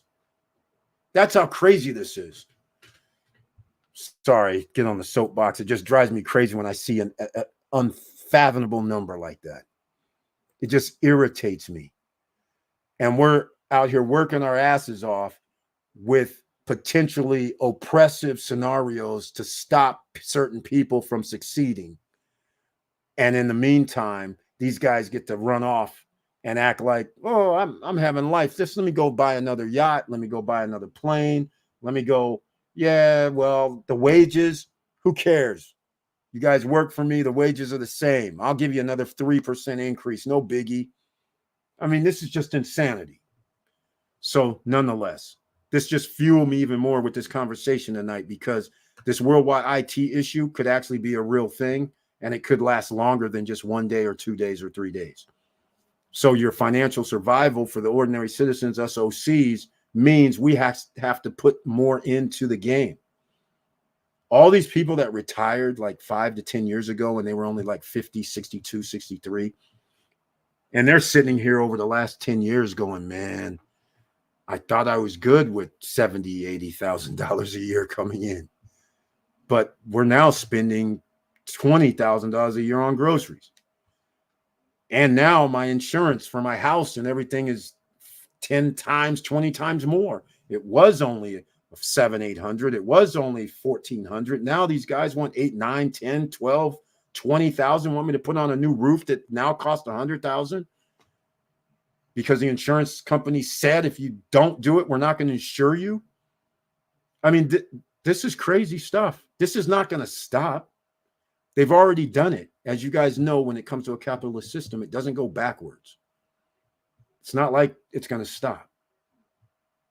Insurance companies are getting away with their fees that they're charging, the demands that they're making. So you either have we're not go uncovered and take a high risk, or pay them and take a high risk. Either way, it's not a good risk factor.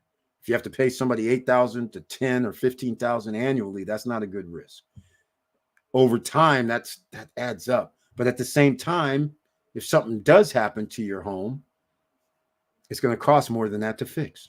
But then there should be a mandate that the insurance companies should have to pay, since you were paying. They shouldn't be able to file bankruptcy. They shouldn't be able to get out of it. That is what I'm saying. We are the ones taking risk out here. So you have to minimize your risk. How do you do that? You own things, right? So I'll give you a perfect example. This is why I'm having a hard time with Dominican Republic.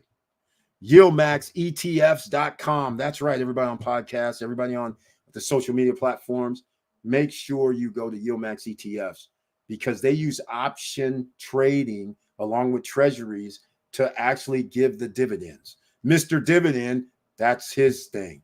He has what he told us, 2,000, I think he has 2,000 YMAGs, or was it YMAX? That's the letter Y, MAG, and there's a letter Y, MAX. One of those, he has 2,000, which he'll probably tell us. He has 2,000 shares, and this last month, I think he was saying it was 99 cents a share. The stock is like $12 or $13. ULTY. Okay, there's another one. But nonetheless, 2004, it was ULTY, 99 cents. $2,000 on a $12 share. So let's just say it costs $13. So you guys can start doing the numbers, right? That's $26,000 is what he spent. The last 2 months, $4,000. Most people would say 15%. I'm good. I'm happy. Beautiful. But what happens if you reinvest that 4,000 and the stock is it's like 12 something, I believe. It's $13, let's say. So now you have an extra, out of 4,000, you have what, an extra 133? something like that. So that means an extra $133. So now it's $21.33 coming in. And it keeps going as long as you reinvest. How many months will it take to get your 26,000 back? It's going to be 12 months. I like that type of return. I love it, in fact. So anyhow, go check out UMAX ETFs and ULTY. There's lots. If you want to get into Nvidia and Apple, all the FANG stocks, the Google, Amazon, the list is endless. So the good news is we've been tracking this for over a year and a half. And Brian and Victor Marrero, they were the first ones getting in at the end of 2022. And they mentioned it. Brian and Victor mentioned it off and on at the end and at the beginning of 2022. They actually were investing in it early. And then all of a sudden it went in overdrive where 30%, 40%, 50% back on dividends. That is crazy returns. High risk, high rewards. So then over the last maybe year now, I was talking about it a lot more. But those guys were ahead of us like 6 to 8 months, 7, maybe even 7 to 10 months. They were already dabbling and trading in it. Victor Marrero went one step further. You can treat an old dog new tricks. He said, I'm going to learn option trading and the wheel. So he did that and learned it. And that's what he did. His financial survival skills are unparalleled. We have a lot of people like that in this house. That's why if you have any questions, ask them. It doesn't cost you anything. We don't charge people to ask questions here. We don't expect you to donate if you're going to ask questions. This is the SSN Nation, the No Guru Zone.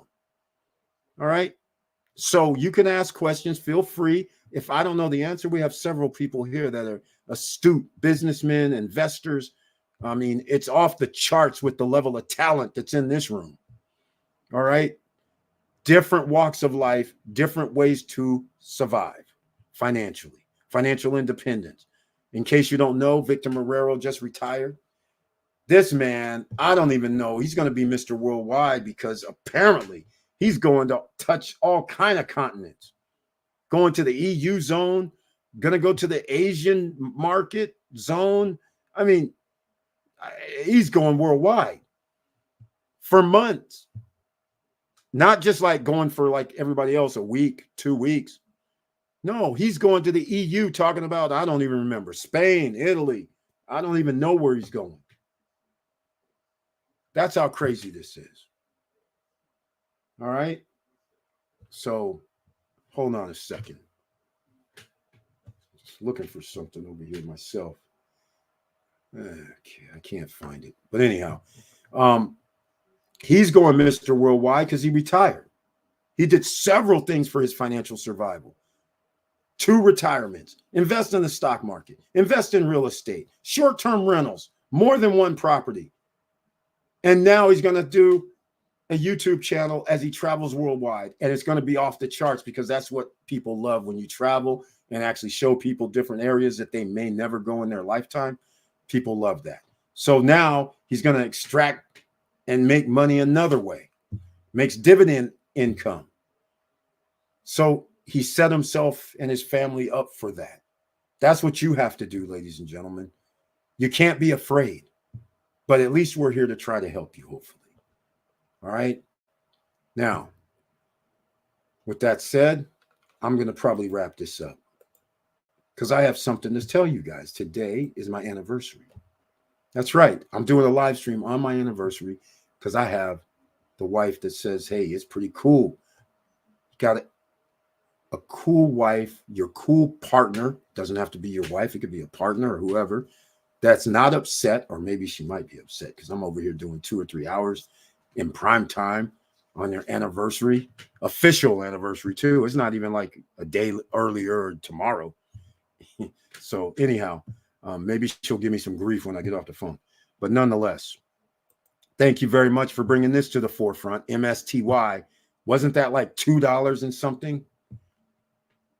I think it was. I think it was two. Yeah, I know it was. It was like $2 and something per share. Okay, PSEC just got some dividends from them.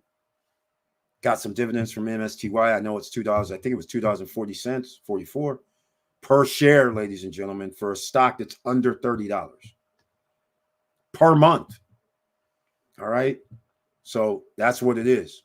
Thank you so much, man. I appreciate that, Mr. Dividend, Brian P. Thank you. Appreciate it. So there we go, ladies and gentlemen. The Chinese investors are doing what they're supposed to be doing. Very smart.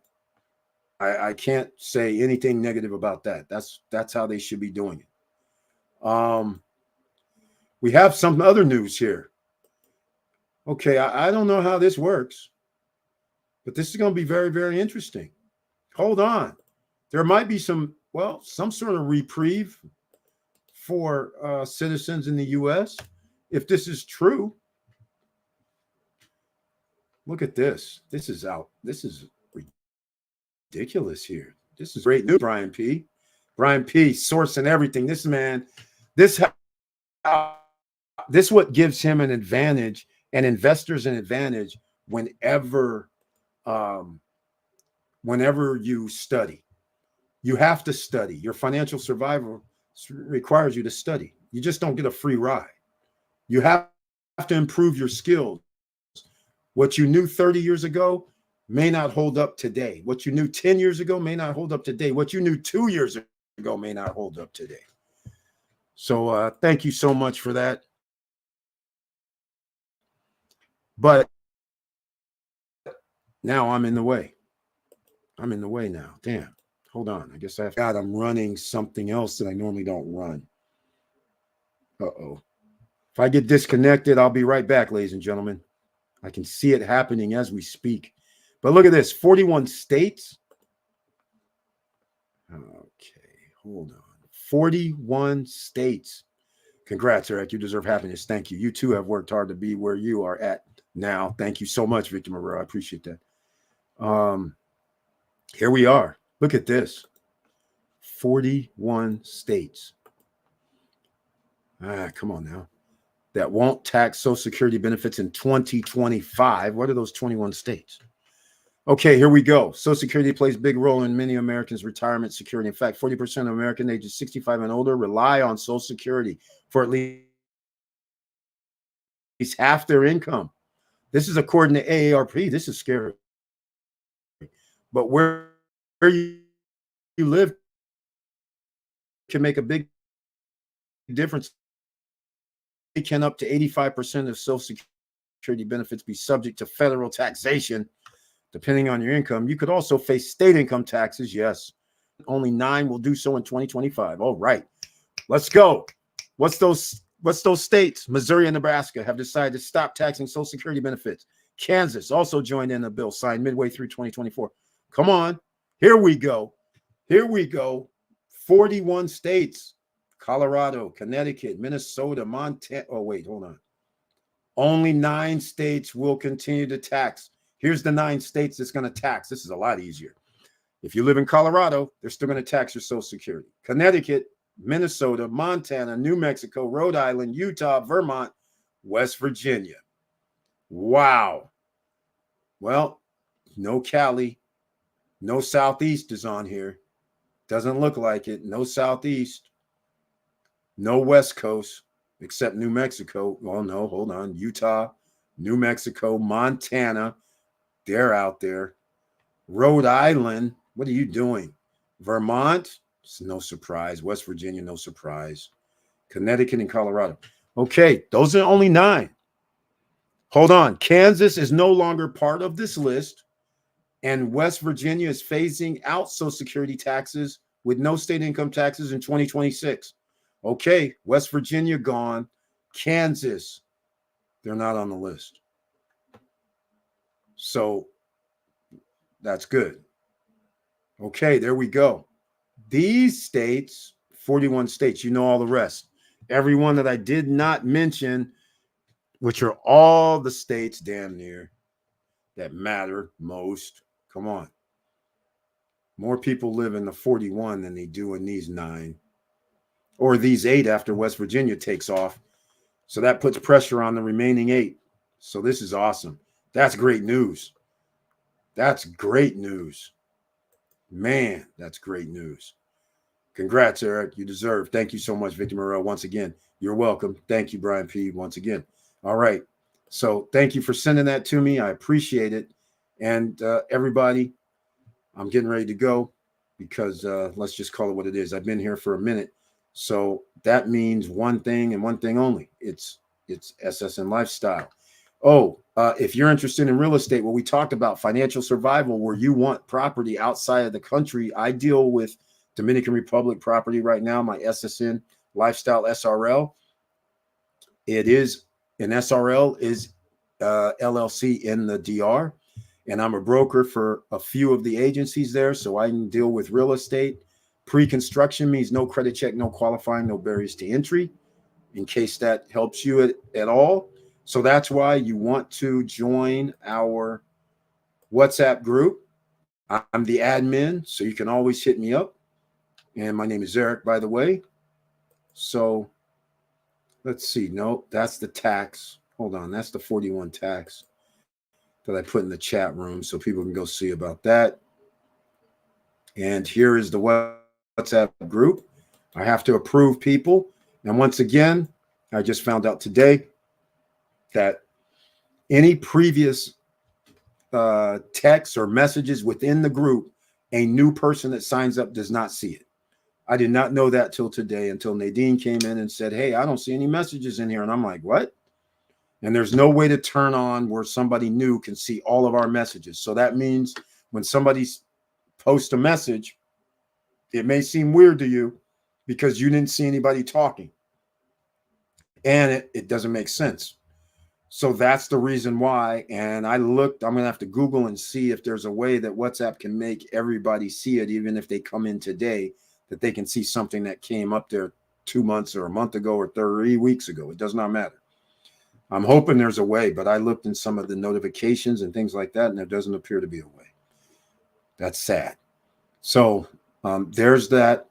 And of course, since it's almost time to go, I'm going to play a video.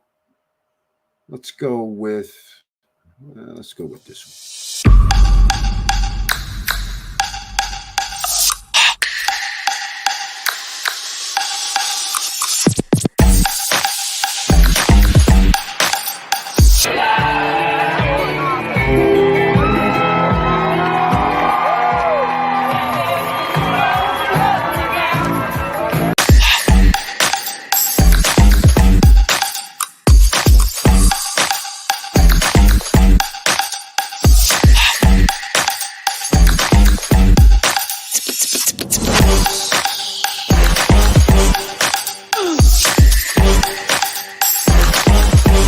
Come on, come on.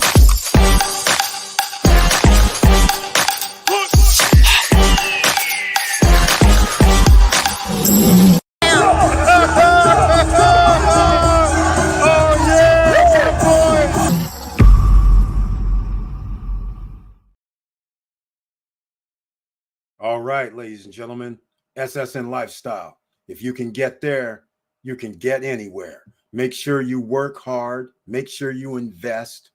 And remember, you have to. There's no way around it. The wealth gap is only going to get bigger because it's by proportions. Just so you understand. Proportionately, I'll use something simple. $100 million. The wealthy class has $100 million invested. And I'll use a percentage, right? The guys that I'm going to, okay, I'll get into it. The guys that invested $100 million, they own 50% of the wealth. All right? 50%. Okay? Now, those few people own 50% versus the other 7 billion people on the planet that has to split up the remaining wealth amongst them. All right? So What I'm going to do is, this is almost the equivalent of, they have 100 million to invest. We only have 50 million, let's say. 7 billion plus people. That has to split all that up. 10% market movement, positive direction. They get 10 million.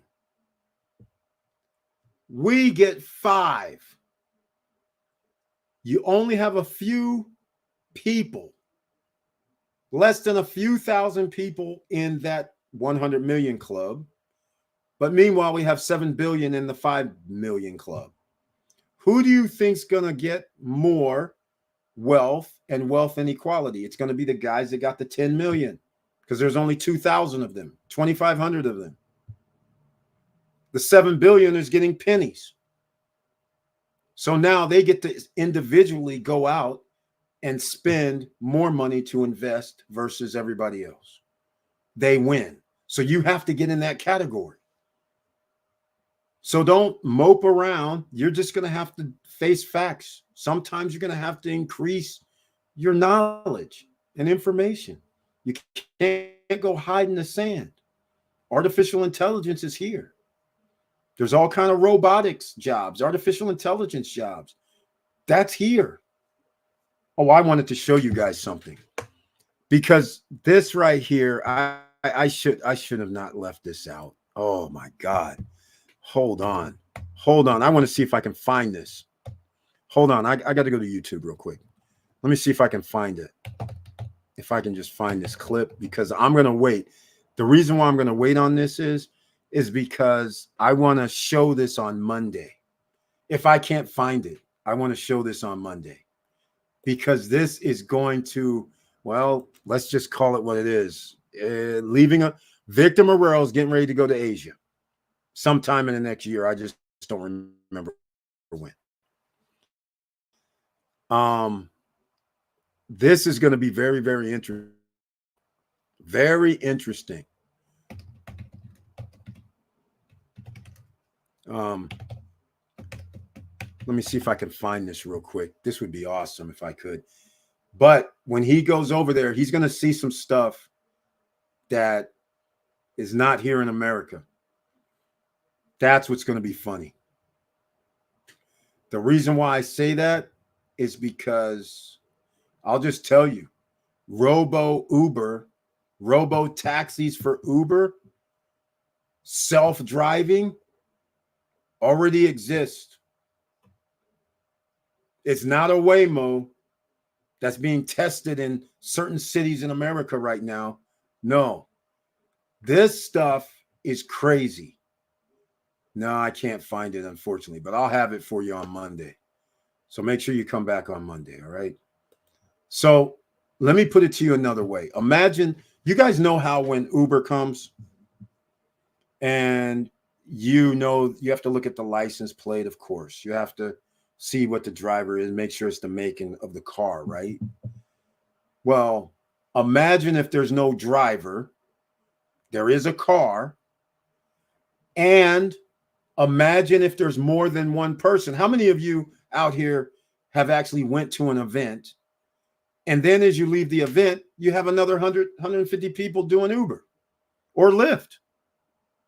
So when the Uber guy drives up, you're looking for the car and the license plate number. Seriously, I mean, you guys know, in a crowd of people and you're at an event, that's what happens, right? How about this? I have not seen this in America anywhere, but I'll just give you a preview. In China, self-driving automobiles, we have a security code. So now, in order to get in the self-driving automobile, you need a whatever 7-8 digit code. You got to punch it in on the window. It's a touch screen off the window. Can you believe this? Can you believe this? Fully autonomous already. Not a tester, fully autonomous. in China already. So all I say is, you understand, because of science and because of their how America is operating, where they want certain people to win, we are getting left behind in the world, crumbling our empire based on capitalism, when in fact you're not doing capitalism. You're blocking other industries, other scientific companies from being able to come to the forefront. And then they're blocking the competition, because obviously, if you have that already going down in China, clearly we're way behind, because we don't have an EV vehicle that's fully autonomous. Waymo is about the closest. But these guys are already figured out the security feature. They figured out, okay, this is your code, so nobody else can jump in your car. No mistakes, because it's the same code, touchscreen. This is insanity. So think about this, ladies and gentlemen. Your financial survival is going to depend on this. Once you come to grips with our science and the way of life may not be the best financially for you. Now you're going to have to figure out how we're going to do this survival with financial survival. And there's only certain ways you can do it in America. Upward mobility is one thing, right? Starting a business is another. Buying a business is another. Creating something. But to get to 200 to 250,000 over the next 3 years, you don't have 10 years. Can you imagine getting out of college and somebody telling you something like, hey, man, we know everybody out here wants to pay you like $75,000, $50,000 a year, but you can't live on that. You can imagine the uproar. So that's what's going to happen right now. You are back at college, because in 3 years, if you are not making or having some way to get to that 200,000 magical mark, you are going to be part of the 80% of people that's going to be living to paycheck, because you're going to have to make 150 to 175,000. So you're going to have to be in that nosebleed section that previously was nosebleed, which is no longer going to be, because homes are going to be $1 million. Well, more than that. All right. If you think it's bad now for pricing, what happens if homes go up 30, 40, 50%? Well, what if it will go up 50%. There's no what if. And if you don't know the numbers yet, you can make, if you have to buy a $500,000 home, interest rates are 3%. All right. That would make you do something like probably 2,000, pretty close to 2,000 per month. All right. Right now, no big deal at that rate. But what's going to end up happening is that $500,000 house, because the interest rate gets down to 3%, will probably be something like 800,000, 850,000, maybe even 900. 3% of that changes the game, because now you're going to be around 3 G's a month, which now means you have to make 10 G's a month and not have any expenses. That's 120,000. You think you're going to have a car. You are. Cars cost 100,000. You're going to have to finance it for most people. So now you have to make 150,000 to 200,000. And by the way, you can't buy an $800,000 house and make 200,000. I got bad news for you. You have to make about almost 125 to 150,000 just on a $500,000 house. Never mind 800, 900, $1 million. That's a whole nother category. All right. So just keep these things in mind. I'm trying to think how much. I can't remember. It was like 4 or 5 G's. I think it was 4,500, something like that. 35 to 4,500. So that means it had to incur 12, 13. Yeah. So yeah, you're going to have to be in the 200,000 range, pretty much, in order to be financing these home prices that are going to come up. I don't care if it's 3 or 4% interest rate. The prices are going to escalate because of it. You're not going to escape. So just keep these things in mind. All right, I'm going to wrap this up. All right, and I want to thank everybody for being here.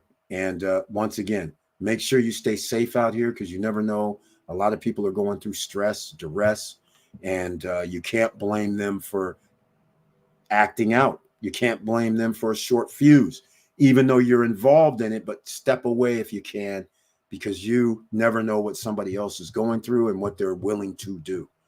All right, so just be safe out there. Have a good weekend. I love you guys very much. I thank you so much for your support over all these years. I appreciate it. On the way out, if you haven't smashed the like button, please smash the like button. If you like what we've been talking about, please come back on Monday night and check it out. See what we're going to be talking about then. And subscribe to the channel. Click the all notification bell. That would be greatly appreciated. Also, go to Beachfront Java. Beachfront Java is our own Professor Auntie Val and family's coffee and tea business. Premium blend. But here's the key. You use SSN Lifestyle in all caps, and after your first order, you receive a discount. So if you're going to order multiple coffees or teas, you order one, make the order, get it, go back a few days later, order some more. She has over 20 different varieties of coffee. So if you like a certain blend, she has it.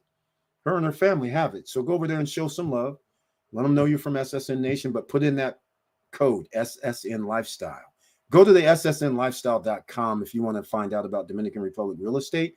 We have our December 2nd, 3rd, and 4th, where we have a Punta Cana Investors Forum. This helps people who may not understand what's going on over there. So we have you talking with lawyers and attorneys. You don't have to pay them extra. You do have to pay to come. It costs $199 for the next 3 people, because 2 people have already signed up. After the 5th person signs up, then the 6th person and the 7th and 8th pays $249. Just so you guys understand, the price does increase. Now, the lawyers, why lawyers? Because people have questions, especially when it comes to, hey, maybe I want to start a business. What does it take? What should I do? Lawyers answer. Maybe I want to live here in the DR, which I'm not there right now, but I want to live in the DR. So maybe I want to find out about residency. Now's your chance to answer without having to pay lawyer fees. Maybe I want to do an SRL. I need to find out how much that's going to cost me to create an SRL. Right? Whatever you decide. Like our last one was, because we're dealing with real estate. People said, well, why don't I make a holding company? And what does that look like? And then Gennaro was kind enough to go on a holding company and a real estate subsidiaries underneath it. And then the DR has something that's very unique, which is they have this comforteur law, meaning whatever you buy, no tax, no real estate taxes will be paid for 15 years. That starts when the project gets comforteur. So if a project gets comforteur today and they don't deliver your unit until 2 years later, that means your comforteur now only lasts 13 years. So you want your project to get comforteur later than sooner. All right. But nonetheless, so if you have a company structure buying real estate property, the company has shares, and that also holds the actual real estate. When you sell the real estate, it's under the company name, not individual. If it's under an individual name, the comforteur is lost. But if you sell it as a business name, the comforteur is transferred. It stays with the company, and you keep your comforteur. So there's a reason some people may consider that, because under a flip scenario, that works great, because now that's an added bonus, because now you can go to the person and say, see, I saved you 1% a year on this, whatever, $250,000. You don't have to pay, $800 or $1,000 in taxes. So now you can extract more money. What's the value of not paying an extra $1,000 a year in taxes? So you can say, well, that's, over the next 13 years or 12 or whatever, that's 12 G's. So that is something you can say it's worth an extra to me. And they may agree. Just saying, because now they don't have to pay the 3% transfer tax. They get away with a lot of stuff. So again, it may be worthwhile. So that's why I say check out December 2nd, 3rd, and 4th, because on the 3rd, we go check out property. So you get the lay of the land around Punta Cana. So that's helpful as well, because a lot of people see things, but in person, it looks totally different than what you see, because the screen is only so big, the depth perception is off. So you don't really see it, really. When you're there in person, you're just like, whoa, this is much more space than it looks like on video, or that's generally the rule. I would say it looks smaller, but nothing really looks smaller. It looks bigger. Because behind the frame, it's like weird, right? So then you understand distances. So we just had another SSN Nation member visit. They're buying at Seven Palms, a 1-bedroom beach view. Yeah, man-made beach inside Vista Cana. And I was saying, what's the good things? And one of the good things that he was mentioning was the fact, he goes, man, I didn't realize how close it was to downtown. I was like, exactly. That's what makes this a little bit different than other projects, is that once you're in, you have all these amenities. But if you want to go downtown, it's like a 10-minute ride or less, depending on, it's 10 minutes or less, depending on where you are within Vista Cana is what it kind of boils down to. But nonetheless, then he says, and I saw the first man-made beach and all that. There's going to be a second one right across the street from Seven Palms. So I was like, that's exactly right. And he's like, and so I pipe up and I say, yeah, well, can you imagine over the next 2 years, 2.5, 3 years, there's more amenities coming inside and more projects will be finished. So more people are going to live there. And now that they've added a school there, that brings community there, shopping's there, schools there. We're talking about K through 12. They're there. So now people are going to have, it's almost self-sustainable. That changes the whole ball game. And now you have properties. By the way, I was going to wrap this up. I just realized something. Look at this. I got to show you guys something.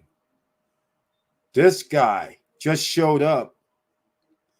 I'm also in a group, and I showed people this. I showed people this today in our SSN Lifestyle WhatsApp. Look at this. Unbelievable. This is in Costa Bavaro, $250,000 for a 3-bedroom, 2.5 baths. 149 square meters is roughly, what is that? 1,600 square feet, something like that. But that's not all. Look at this. This is in downtown Punta Cana, a 3-bedroom, 2.5 bath, 142 square meters. Look at this. Look at that. That's downtown Punta Cana, but look at this. Inside Vista Cana, there's 2 of these. Look at this. 285, 3 bedrooms, 4.5 baths, and that's about 1,700 square feet. Is that crazy? Look at this. 3 bedrooms, 3.5 baths. And that's around 1,600 square feet, a little over. 260,000. Now, these just came to me today. I don't have any further, well, I have further info, but I haven't been able to check it out. All right. And I'm looking for brochure. Some of it's been built. I have video, but once again, this is insane. This is also insane. 210,000 downtown, 3-bedroom, 2.5 baths. Where is this? People are downtown buying condos right now for 210. They're buying penthouse units for 250,000 downtown. I'm like, I don't even know where this is downtown. This is crazy. 3-bedroom, 2.5 baths, 210,000 downtown Punta Cana. That's undervalued in my opinion. So this leaves a lot of room for investment opportunities, especially when we start talking about villas. All right. So with all that said, ladies and gentlemen, make sure you stay safe. And once again, I love you very much. Thank you so much for your support and being here tonight. And thank you, Georges Charles, for the donation. I appreciate that, man. Thank you so much. And with all that said, keep your head up, keep moving, and I'm out.